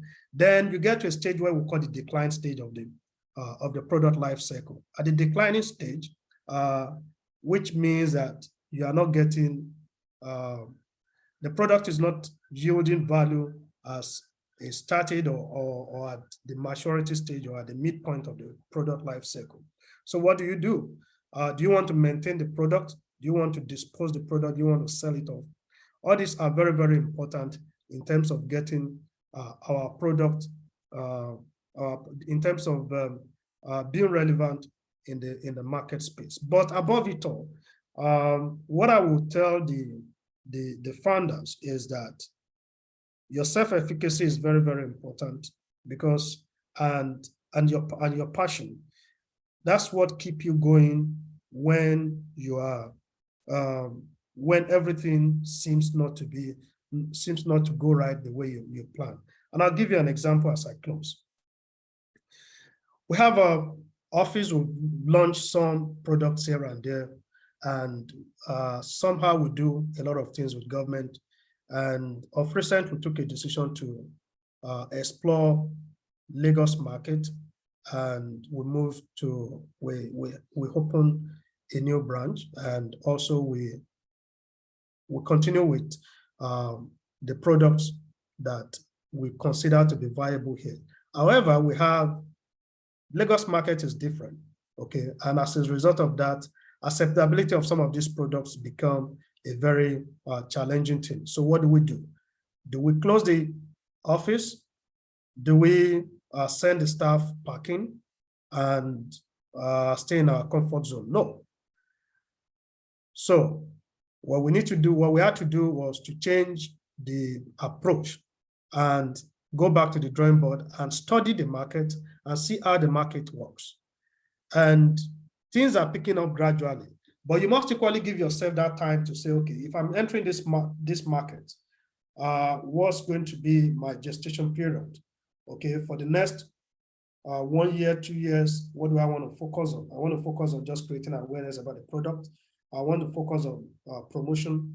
Okay, what do I expect to make? So most times I've seen lots of pitch saying we're looking for this X amount of money, and within the next 1 year, this is what we expect to have in terms of breaking even. Things don't work that way. So you must equally create some buffer in terms of your timing in taking a product to the market. But when you do that, it gives you rest of mind, but you must equally ensure that you continue to push on. Having a buffer is not a time to say you want to go and sleep, but you don't put yourself under pressure. Okay. So in summary, having that buffer and having the right team is very, very important. Developing digital solution is good, but that is just like 20% of what will keep you going in the market. You need a lot of investment in people. You need a lot of investment in marketing the product. You need a lot of investment in building relationship. You need a lot of investment in understanding your business environment, government policy, and all that matters. And all these things are very, very important in terms of sustainability of the product. And with that, I see you guys flying higher, and I see you guys making the best of your investment in your product. Thank you. Yeah, thanks. Thank you very much, sir. So quickly to the next mentor, Gamelia. Okay, thank you for having me. Good evening, everyone. I'll build on existing protocol, and I want to use Uju's model. Uju was one of the mentors at the last session, and she was just firing cylinders. My name is Gamaliel. I currently I do several stuff, but on the side, I work as the customer relationship manager with a fintech company called PressPay. The website is www.presspay.ng. So Google is awash with all the information the founders need on product development, from stages, product place, the mentors are spoken, the egg or the dish. Well, I want to ask a question first, maybe to the founders. Do you develop a market for the products, or you find a product first and then you find a market first and then develop a product? Let me ask that question again. Do you develop a product for a market, or first find a market and then develop a product? I'm sure we'll have different opinions to that question, and I'll leave that as a teaser as we go. So PressPay primarily addresses the issue of funding in Nigeria in tertiary institutions. So we are clear as to our target market. So this idea came up, a friend of mine just said, Gamaliel, I want to see you. We've done a year. We're in the second year. We did 10,000 users in the first year. We suffered several setbacks. We had to go through several product iterations. I said, Gamaliel, let's do this. And we jumped in. But thank God we're alive to tell the story. So oftentimes, those ideas are good, but your assumptions will be validated by the market. So I'm just going to be saying this as the spirit leads or as inspiration flows. So there's no one-size-fits-all approach to product development. I know some things are sacrosanct. You have to do research, you have to do prototyping, you have to do ideation, you have to do research, you have to do your MVP, etc., etc. But sometimes these ideas just come to you and you just take it as it goes. And then as you go on the journey, you just realize that, oh, this is not supposed to be there. You drop it. This is not supposed to be there. You drop it. You get feedback from clients. We started with a web-based a website first, and then from there we got several hits from Ukraine, from America, and someone from the US said, oh, I like this. This is currently in the US, but be careful, how are you going to fund it? The US has trillions of dollars in student loans unpaid. I mean, I still have that chart, and we have to look at our model. Very recently, the National Assembly recently passed a bill on student loans in Nigeria. Well, that is some good news for us. But the question is, what is the workability? How is it going to work? We are a country that is terrible with data. We don't have data. AMCON right now, Asset Management Corporation of Nigeria, has toxic asset to the tune of trillions of naira. Why? Because it follows the same model. 20% of this, 80% of these loans is given to 20% of Nigerians, and then they don't update credit history. They only update credit history for the woman in Daliko market or for John Bull in Oyingbo market. They don't update credit history for all these other top guys. And even if they do, we just say, okay, he's a senator, just give him more money. And then he takes more money, and then he takes more money, and then we have bad and doubtful debt. I had the opportunity to work with one of the failed banks, and it was just loans and loans and loans. We saw the merger between, or the acquisition of Intercontinental Bank by Access Bank. It's all failed, non-performing loans and all of that. I'm sorry, I digress. But it's just to tell you that a lot of things will happen on the process. So we have to take this feedback. And very recently, we have been trying to get an audience with the Speaker of House of Rep. And then a lot of people are asking us, what is the need for him? And the Ninth Republic will soon be over. So I would say, number one, your idea must move fast and furious. Too much analysis leads to paralysis. Let me say that again. Your ideas must move fast and furious. So if you wait to get perfect conditions, your ideas might never get off the ground. And I'm not saying that you should come to the market in a shabby format and people will be saying, why did you do your homework well? No, get your facts right. But come to the market and let the market help you fine-tune that product. Because if you have to wait until you dot the I's and cross the T's, your ideas will become a dinosaur. We have not perfected that product iteration. A lot of things we are trying to tweak our messaging, which is very critical. There's a way you sell a product to a 70-year-old person, and there's a way you sell that same product to a millennial. It's about messaging, and messaging can be wrong. You can get it all wrong. Uju said it during her session, and I took that away and I escalated it to my CEO that we need to work on our messaging. So we built a model for students, and then voila, ASU went on strike. And ASU was on strike for about 8 months. So look at it.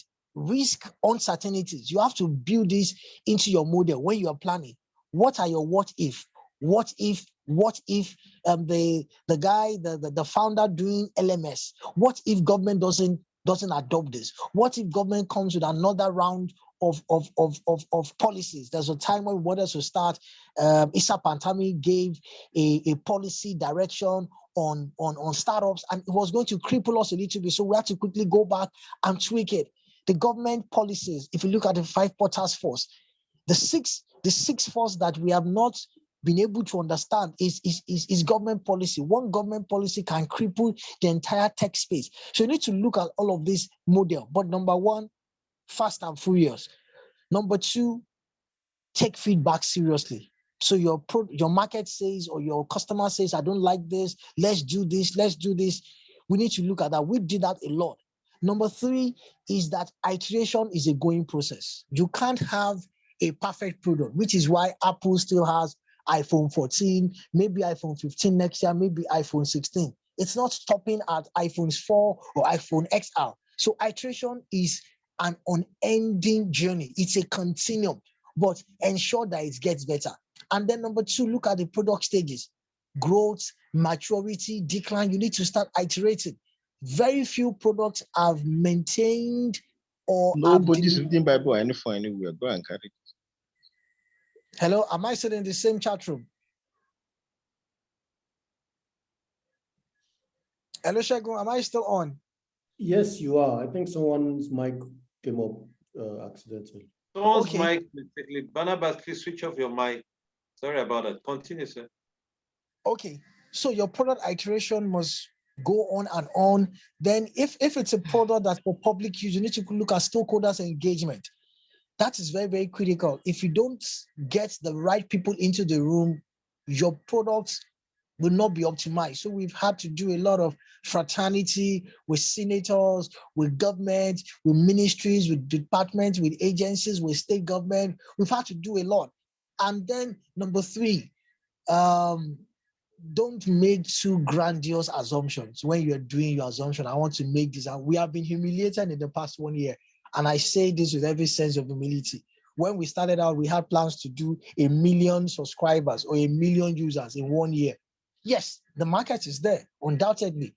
But in 1 year, we have all been able to do well above 10,000. We are grateful to God, but we are continuing this year. So all of those things would have dampened our morale, but we are fighters. So as founders, a lot of things will happen. Your loyalty will be tested. Your resilience will be tested. Product work will not work. Your developers will run away. Some of them will want to prototype your idea, and on and on. Just build a buffer. Just develop thick skin and iterate and innovate. Particularly when you are the idea owner, you must be thinking the next step. Then have a team, an inner circle that can die with you and say, no, this product, we are going to see to fruition. A lot of us started on this press pay. A lot of people have dropped by, but the team keeps expanding. But there's a core.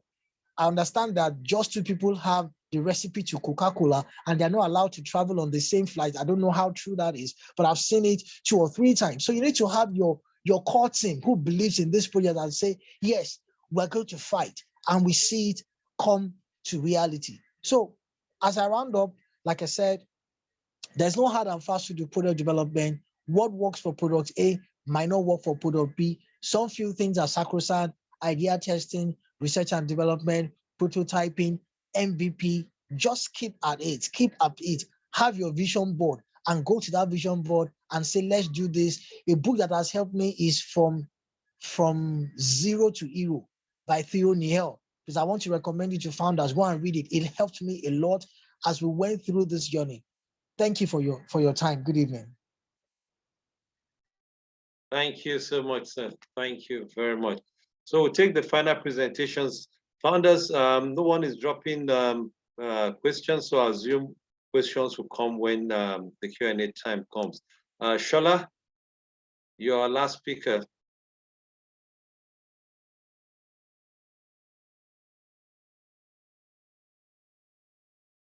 All right. I'll share my screen because I have a little bit of presentation to share tonight.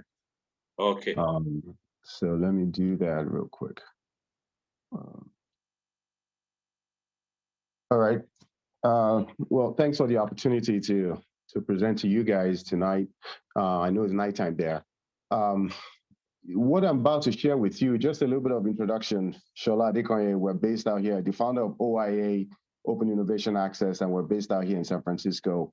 What I'm about to share tonight is just a few things, learnings from my journey, both as a startup and also as a founder of a startup that now works with startups in different parts of Africa.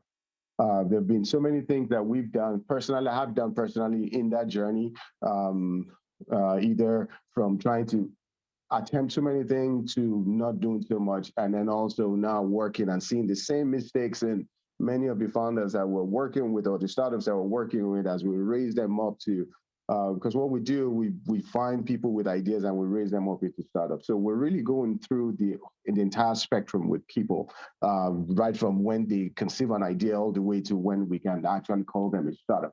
So we see many things all the time. I want to start with this introduction page. It's interesting to me because there's so much going on here, and there's so much that I also, there are a few things I want to highlight from this page right here. From this page right here, everything on this page probably applies to you or will mostly apply to all of you. But a few things that I want to highlight here to help me sort of, get started in my story tonight. And I'll try to keep it very simple and very quick as well. It starts with strategy. Strategy. What is the strategy? Are you a long-term play, or are you just building what might end up as a feature in another bigger software? You need to think about that, because whatever you're building, you need to have that at the back of your mind. Am I building a product itself, or am I building a feature to another product? Facebook buys features all the time. Facebook, many times they'll buy another feature for 7 million. The moment they see something on the market, or the moment they do market research and they find out that they're missing something, they find out what software is on the market that's already doing that. They buy that software, they add it as a feature to their product, and they move on. Facebook does that all the time. It's a strategy. So you need to really think about that. Are you building a final product, or are you building a feature? You need to be really careful, because so you're not surprised along the way. Second thing you need to really think about here is that, are you building for your local market, or are you building what might end up in a bigger market? Could your product land in Kenya and be adopted by Kenyans? Could your product go to Egypt and people in Egypt will understand it well enough, relate with it, and then adopt it? You need to keep that in mind. Don't just, when you're building, don't build with the assumption I'm building for just my locality. Think international, because again, Africa is going to be a global continent, whether or not you like it. It's not even about what anyone thinks. It is what's going to happen. And when that happens, where are you going to be positioned in that globalized or global continent? Where are you going to be positioned? Are you going to be positioned like this, as a very tiny idea that could be trumped by a bigger idea, or are you going to be a player in that global market? You need to think that. Think as you're building, think what you're building and how you're building it. You need to think brand. We're going to talk a little bit about brand tonight, and then you need to think about how quickly technology changes. And that will inform some of the things we're going to be talking about tonight. So just wanted to, point your attention to a few of those things before we move on here. I don't think I'm forgetting anything, but that's all of it. But so now you have your strategy, you know what you're building a product, you want to move on. First thing you need to keep in mind is, before people buy anything from you, they have to trust, know, and like you first.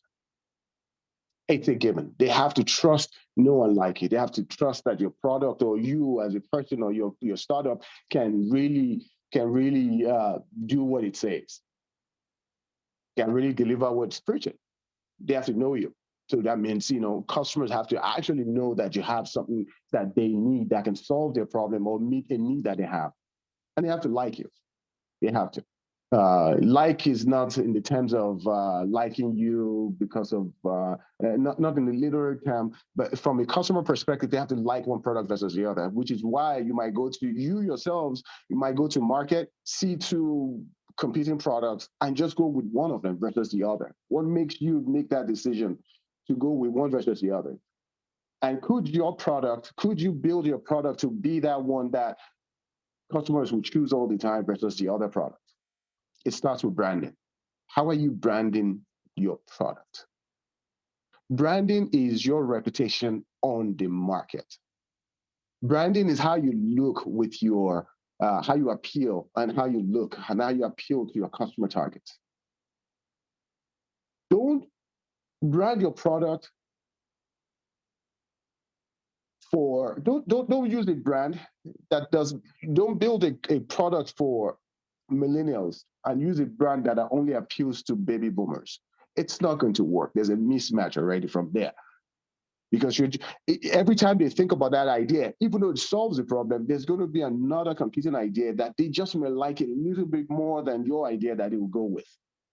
You need to think about that. Branding really matters. Anywhere from color to everything that your idea really stands for, how you position it on the market, what it stands for on the market, all of those things really, really, really matter.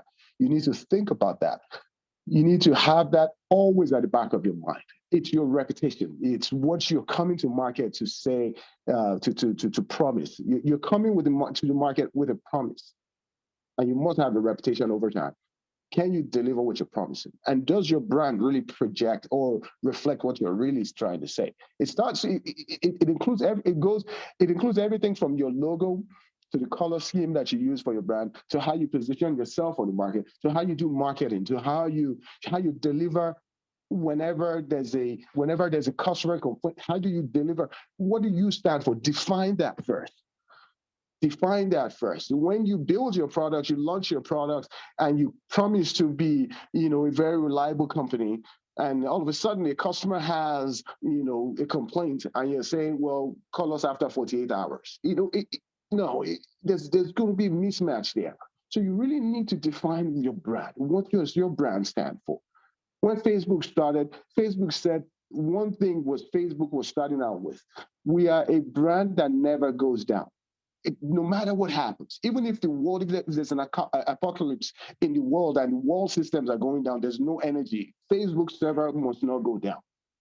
I'm not saying it doesn't go down, but that's what they set out to achieve. That's a promise they gave the world, and that's a promise they're trying to maintain. It doesn't mean that they might not fall short every now and then, but they try to keep their promise.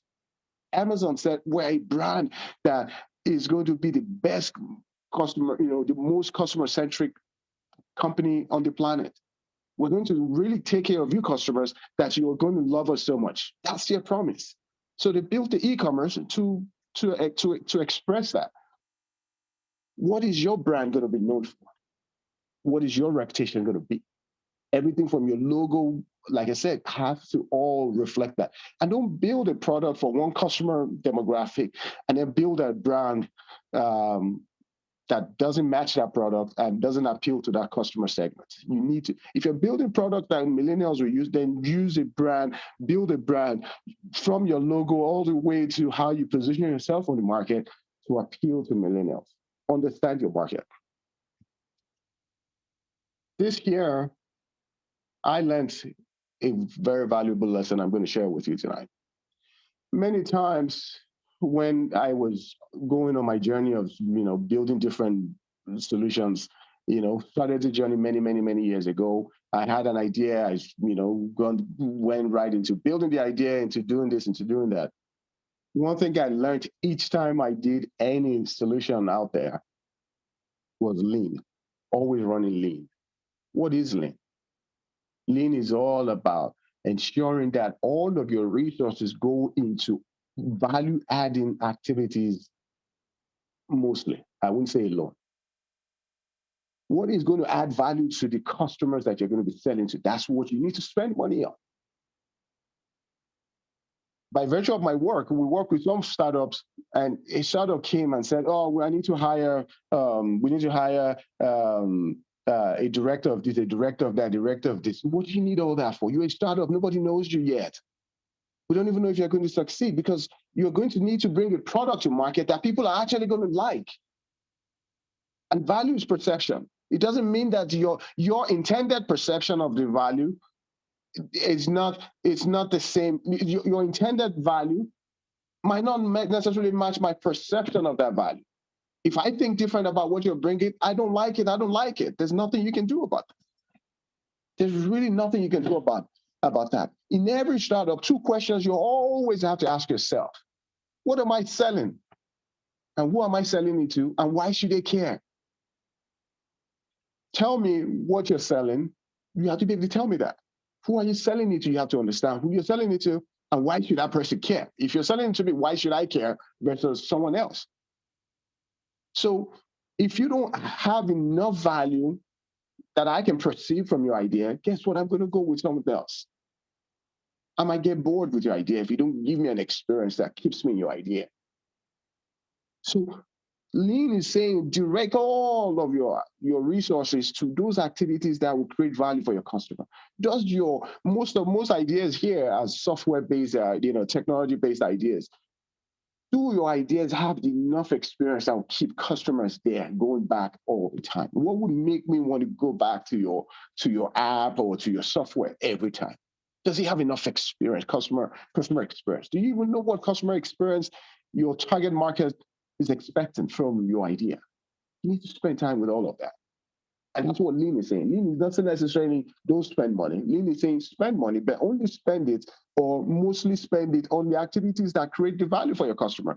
So it forces you to go find out more about your customer, what your customer really, really likes, what will keep them engaged. Because it's one thing for you to build an idea, and the initial frenzy is where everybody downloads that idea. You build an app, everybody downloads it. Hey, we have 100,000 downloads.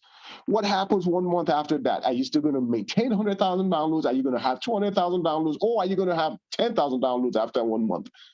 If there's no user experience, people will keep that app. There are many apps. Why should you go to the app store yourself? There are thousands and thousands of apps. Why should I keep yours on my phone to take space and real estate on my phone? I don't want anything just take real estate on my phone. I can just delete some and download some.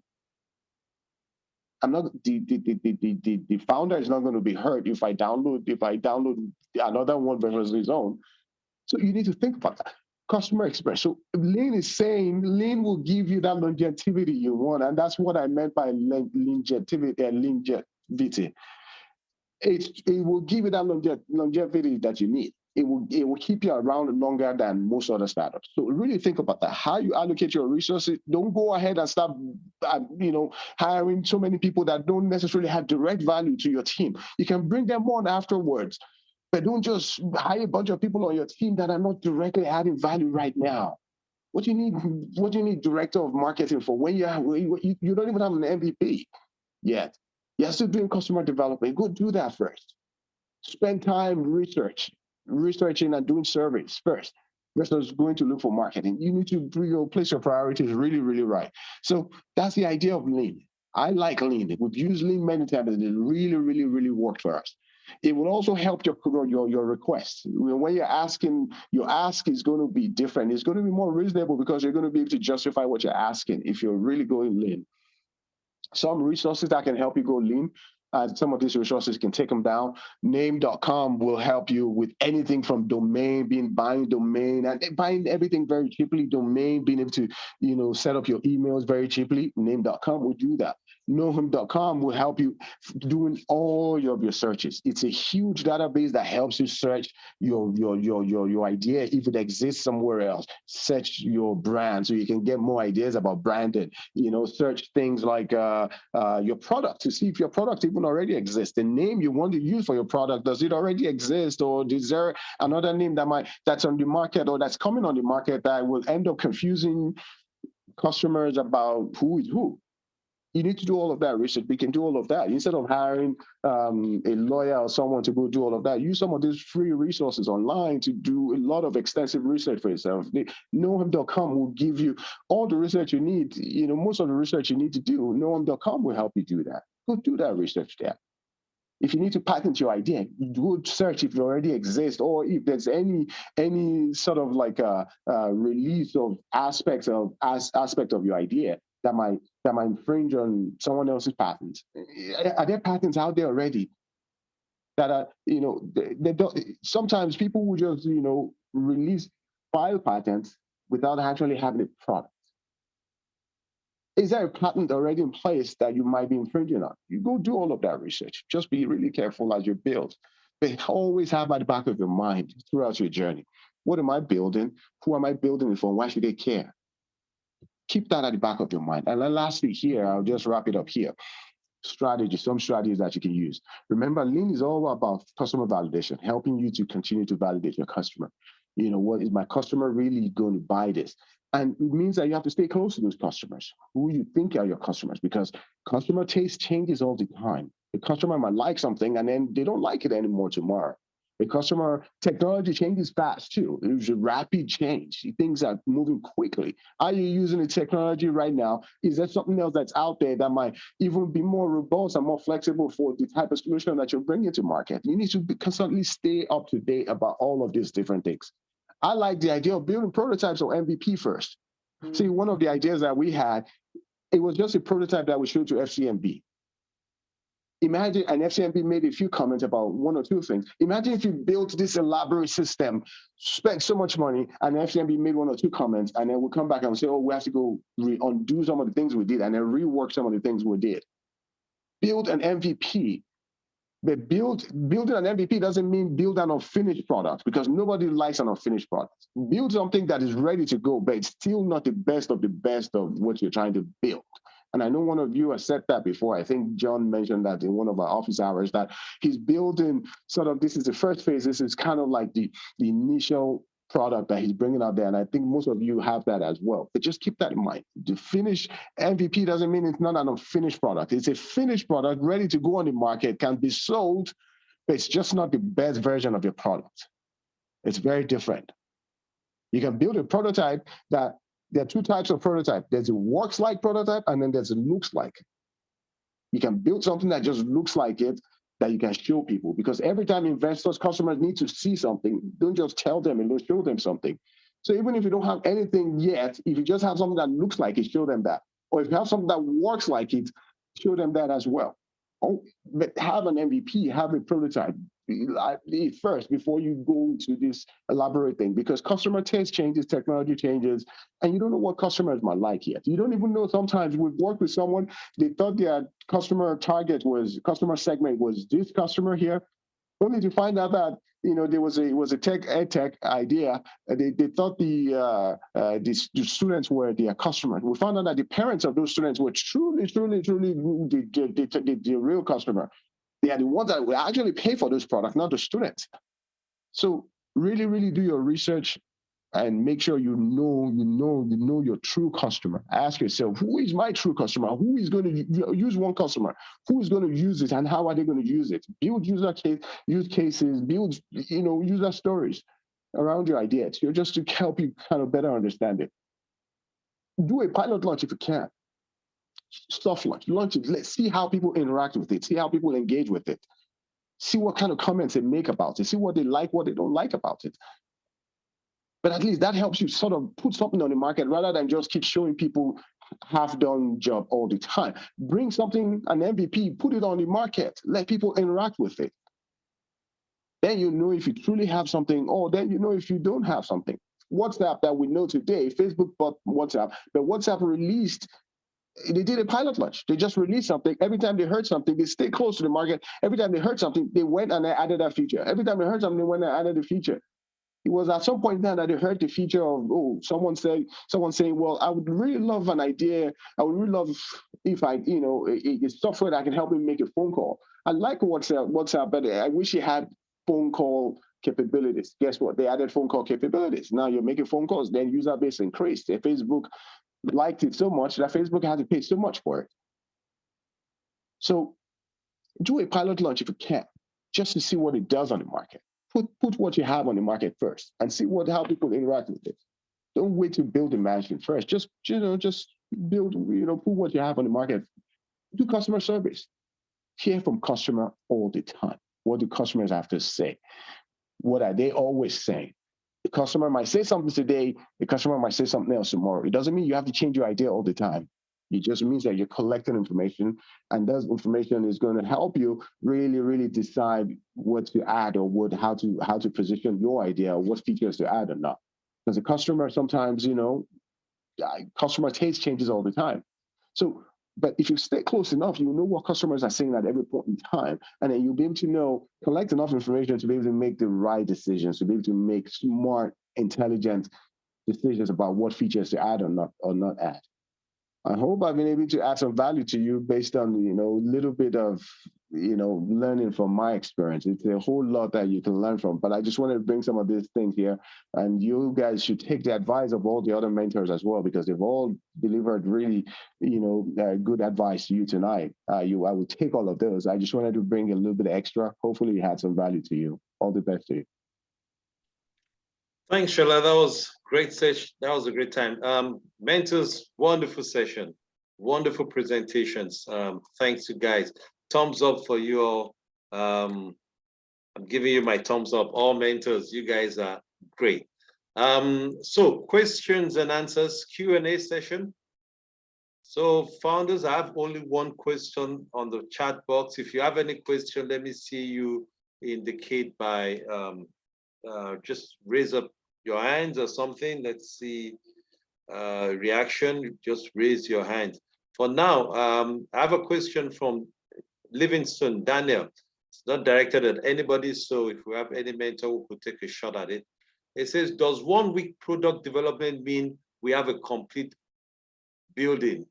The products during that 1 week. Oh, okay. I think it means, does 1 week product development mean that he has a complete product built? Abi?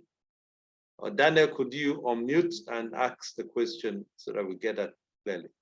Yes, generally, I was wondering whether the 1 week product development meant that we have to complete our MVP within this 1 week, thereabouts. Oh, okay. You mean for as the founders, as for the institute? Yes. Okay. We can't wait for you to keep hydrated. I think somebody mentioned that. No, it's continuous. Someone mentioned version 1. Shola mentioned get something out there. But if any of the mentor wants to chip in also, but that 1 week doesn't mean that's a period you would have to build your product. But any mentor could take a shot at that.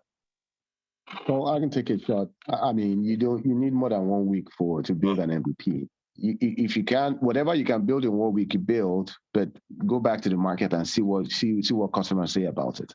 I think Amalia was what the person that said it, that it's iterative. You will continually change it, update it, add something to it, take something out of it. So you have to think about it as a journey. I think one other mentor also mentioned that it's a marathon. So you can't expect to have an MVP done in 1 week and then think that that's your MVP. That's not your final version of even your MVP. It will constantly change. It will constantly change. But the quicker you can have something to show people, the better. You show them, they see it, they like it, you can tell. They see, you build something, people don't like it. You can quickly get some information about that quickly too, and go make some changes. So the quicker you can build something that people can see, the better. But don't expect that to be your final version of even your MVP. You need longer than that. It's a whole journey. You need to reach more customers in other markets to even really have a full spectrum of perspective on what customers even think about your idea. Okay, thanks a lot. Any questions? Any other question? Okay. Abubakar says, what are the realistic targets we can set for ourselves at the product life cycle stage we are currently in? Okay.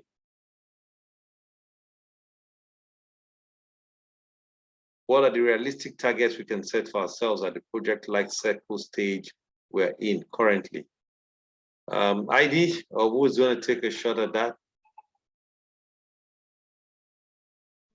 Well, okay, please let Rex go. I'll go after Rex. Rex. Okay, Rex, you go first. ID's Okay, being a gentleman here. Okay, I believe you guys are at the product development stage, and for me, the targets would be to have a working product. Okay, in the sense that all the with your pitch and also with the advice as well as feedback from mentors and also from different sessions, what you need to do is to integrate it and set a target for yourself. I don't have detailed schedule, but I believe that if you're at the product development stage, the biggest target you can set for yourself at the moment will be to ensure that you have a defined time. Okay, or maybe I should put it this way. We need to start talking about your product development roadmap. Okay, that will guide you in what you want to achieve at different stage of your product development. So I think that if you don't have one, it is the best time for you to work on one. And I think it will help in what it will help in your journey. ID. Thanks, Rex. If I can just buttress that just a little bit. And the answer I have for the second question kind of also ties into the first question. So the FI deliverable, at least given my experience, and I stand corrected, Madam A and Mr. Shegun and the other people who are official authoritative sources of information about the Founder Institute program. I'm just a mentor. As far as I know, the product development expectation that FI, Founder Institute, has of you concerning product development looks insurmountable, looks unachievable within 1 week, okay? However, if you think about it deeply, FI actually needs you to create a working prototype. If that prototype is an Excel spreadsheet or a couple of Excel spreadsheets, if that prototype is a no-code solution built with Bubble or Webflow or one of those other WYSIWYG low-code solutions, maybe, okay? So for the first question, how do you get all things done in 1 week? To be honest, given everything that we've discussed today, you really can't get a full-blown product that is properly tested and has, zero to no defects done in 1 week. But you can get a prototype out that helps you meet, your goals to FI, aka helps you demonstrate to FI that your approach of solving this problem is feasible within the current technology of today. That's what I understand that the FI program is asking of you. So that's the first question. For the second question, which is what are realistic targets? Again, I think my answer kind of addresses that in the sense that if you know that you are going to use a WYSI, one of these, tools that you can just drag and drop and create something, or have a co-founder or have a consultant, back-end, front-end guy, full-stack guy, build something for you, then it's easy for you to set the target, right? Because you can say, out of the following 18 features, like Rex just said on your roadmap, for the purpose of this product development 1 week sprint for FI, we can choose to only implement the top 2 or 3. I don't want to use technical terms like product backlog, but I can use the first two or three features and leave the rest, and just explain the rest in your FI dashboard. Does that answer the question? Does that, I guess that, Abaka, does that do justice to your question? I want to just clarify something just real quick. Okay. So I was referring to the stage in terms of, let's say, going to market that we are in. So for example, like let's say we do the product development, right? And we get a bit of feedback and perhaps even some sales possibly. Like there's a point that one of the mentors made earlier about, okay, saying this sales target is basically unrealistic for the first couple months or for the first year. So I'll just basically trying to get, okay, what are realistic sales targets that we can basically set for, let's say once we do get, let's say the MVP out and, we're getting feedback and perhaps sales as well in terms of the product. Okay, I'll just quickly drop a note and then I can leave the mic for other mentors to chime in. So when it comes to sales targets, I specifically made one of those comments earlier about not being unrealistic, but being ambitious. When it comes to sales targets, I think that what I look for is how much of a barrier exists right now for you as a new entrant into a market and for customers to accept you. What I have observed is that founders, especially first-time founders, usually hugely underestimate the invisible trust barrier that exists. So I've seen a lot of people have sales projections where month one, 3 million naira in sales, okay? And I'm not saying that this is not possible. I don't want to be a doom prophet, but if I see month one, 0 in sales, month 2, 0, month 3, maybe 500,000 naira, or something small, and then it starts to take off from there, I will respect that more than I will respect the one that had 5 million naira in month 1, 5 million naira in month 2. Do you get my point? So what I'm looking for is a healthy respect for the trust barrier that naturally exists. And I think it was Shola. Yes, Shola mentioned about the trust barrier. It is an invisible barrier that exists for every startup. You may have, your product may check off all the technical features in the world, and it may be a one-to-one mapping between the technical features of your solution and the problem they have, but they may not buy it just because in their, so it's a lot of stuff in the, there's Simon Sinek's golden circle principle that talks about how we all buy from our animal brains. Okay, so we buy internally, we buy based on alignment with our life goals as well as our emotions. We hardly ever buy the what. Okay, I'm just going to stop there so that I don't keep on ranting. Thank you very much. Okay. So, Shegun, if I may add something really quickly, I think, Abubakar, I think in addition to all of that, I think I would recommend that you have targets, and those targets will sort of be indicators to you as to whether or not you're meeting your target, and will also be indicators of whether or not there's a problem on the market for you. You should have 6 months, 12 months, 18 months sort of milestones for revenue. At the end of 6 months, based on your revenue model projections, are you hitting your target in 6 months? If you're not, then it makes you go back to your drawing board to say, you know what, early enough, it's only 6 months into the game. Let me quickly see what we're doing wrong or what we're doing right. If you surpass it, if you blow your target out of the water, then you know that, okay, yes, I'm doing something right. Let me do more of that. At least it's an early indicator to what you're doing. By the time you add some changes, you do some iterations to it. In 12 months, go back again. Are we on track, or are we ahead, or are we behind? You have to always do that measure. At the end of 12 months, you would know what changes you need to make too, and then you can go back again 18 months. But at least in 6 months, it's an early indication of whether or not you're doing something right or wrong. Okay, great. Thanks. Any other mentor chipping in? So we take the question from Emeka.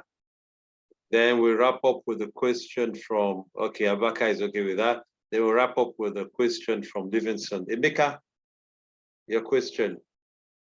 Thank you very much, mentors. Today's session has been awesome. I have met a lot of people who are not technical startups or starters. They don't build platforms or applications. And I'm also asking this question because of some of us in this team, whether you build or not, but you want a fast development timeline, and you may need to engage a development team anywhere around the world. I had a particular instance of a friend who had not trusted any Nigerian developer, and because of the different stories that had come in the past, and he ended up getting some foreign guys who has taken him over 2 years, and he's still on trying to develop the product. It's a very good product. He had to resign, spent all his money, got investors, and they are still building. It's been 2 years, yet it's not yet out. What are your best advices, especially that there is even an ease agreement that allows us to get developers here and there to help us? What are your best advices? What do you know any instances where this method has worked, and what are the potential pitfalls? What should you do so that if you're going to engage anybody, whether within the country or outside, that you will not have this potential challenge of failures? Thank you. Okay, who's gonna take that?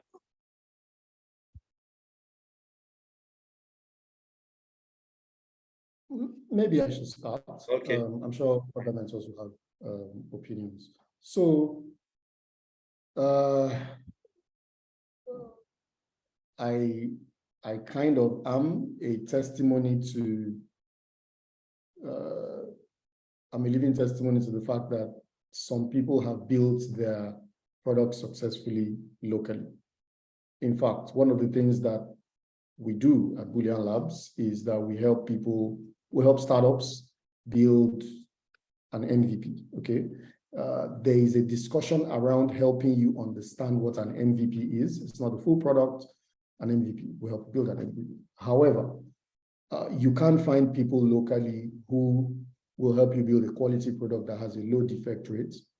And you can run into the same problems like your friend experienced with foreign vendors, just the same way you can run into people with local vendors. So I think I don't know anything about best practices. What I can say is, if you find a reputable pool of talent, okay, that will answer your problem. I know that your question rather. I know that there will most likely be a high cost bar associated with a reputable pool of talent, but if you keep on looking, perhaps you can find something that strikes the balance between cost and reputation or quality. Boolean Labs has such a pool of talent. Thank you. Okay. Any other one? Any opinion on that? Okay, if I may add to that, I totally agree with Eddie's submission between what comes as your priority now. And I think oftentimes I've seen quite a lot of people, you want good product, but you don't want to pay for it. And when you deny yourself of the cost of quality, what you get most time would be rework or failure. So it's very, very important that you need to, from inception, to define what you want to get out of a relationship. As someone that I've worked with developers locally and outside the country, one of the things that is common with all developers is that most developers tend to chew more than they can bite. So they don't believe in the theory of eating an elephant one bite at a time. They want to get so many things because they believe that, oftentimes they always believe that they can do it until when the pressure of the job comes. So two things. Number one is you must understand what you want to get in terms of product, and that leads us to product specification. Okay, defining what you want in terms of your product, and also being able to understand the process of coming up with an agreement that aligns with the deliverables of your product. Because if you don't have a clear product specification and aligning it with the agreement that you're having with your developer in terms of the deliverables, you're going to have a challenge. And oftentimes you see people going back and forth. This is part of it. No, that's out of scope. This is within scope. Okay, so that is very, very important. You need to have clear product specification. You must understand what you want to get out of every sprint, or you must have a clear understanding of your deliverables, and you must have a strong agreement that tie your deliverable to the remuneration. So if it is not clear, you're going to have challenge with the developers. And as part of your team too, you need someone with good technical knowledge. That's where the system analyst comes in. Okay, so these are some few things that I have here. I believe other mentors may want to add one or two things to that. Does that answer your question, Emeka? Or does it provide some clarity? I think it does. Okay. I don't want to take questions anymore because our time is fast spent. So I'll say, okay, Lawrence, we've not taken your question. Livingstone, and that's all the two. Please, if you have questions, you take them to office hours. Livingstone, just you say here, let me read quickly. It says there are some products that cannot be built on low-code platforms such as AI and crypto-based products. Can we use Figma prototypes for customer validation? Just a quick yes, no. Any mentor for that?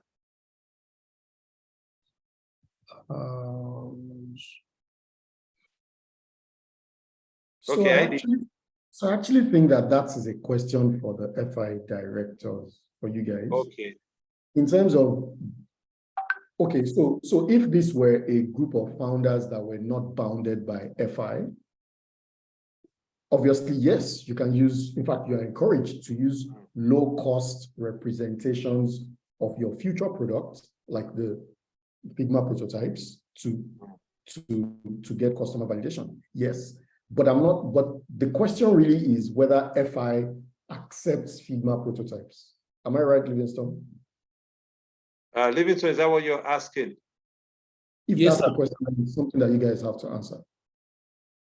No? That's the question, actually. Then, more specifically, so like, it is kind of difficult to build certain crypto-based products or artificial intelligence product on low-code platforms, right? So in such scenarios, what would be a best approach for a minimal MVP thereabout? And sorry, guys. Yes, I did.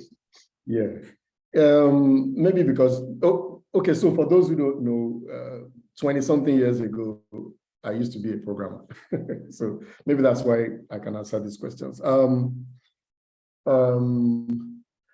This kind of question that you've asked now is the mind or the thinking, the thoughts that produce this question are things that are familiar to me, especially in the context of what I said earlier about helping startup founders build MVPs.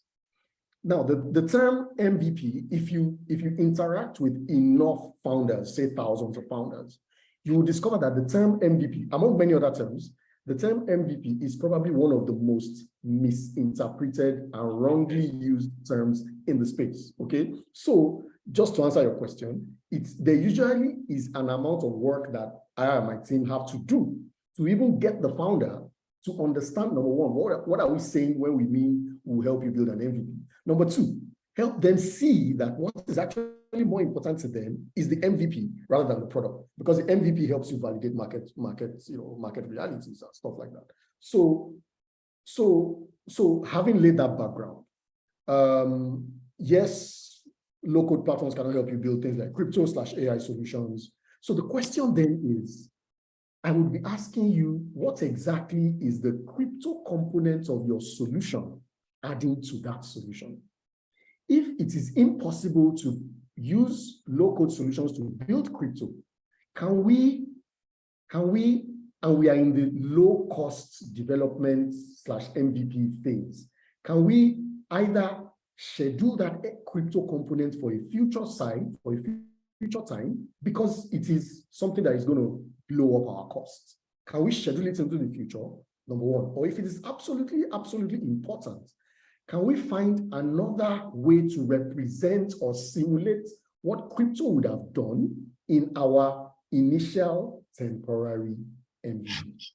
Does that answer your question? Yes. I was also going to say then the other question, founders, that's why you're encouraged to book office hours. We're fast spent on our time, and some of our mentors have a lot. You notice that one person actually had to go quickly. So you're encouraged to book office hours with this mentors and get the best of them. So for now, I would have to close. So I want to thank us all. Thank you all for mentors. It's been a great session. Martin had to rush out. ID, thumbs up. Gamelia, great time. Rex and Shola, you guys have been, great. I thank you, all our mentors and founders. Yes, yes, we are right here now. So let's get our acts together. Product Development Week, your assignments are up. Thank you all for this session, and we'll be seen in the office hours and also any other by the next week anyway, and then office hours. Thank you all, and God bless you, and have a wonderful night rest. And if you're in the morning, have a great day. Okay, guys. Bye-bye. Take care. Bye. All right, thank you. All right, bye. Bye. Bye, everyone. Bye, everyone. Take care.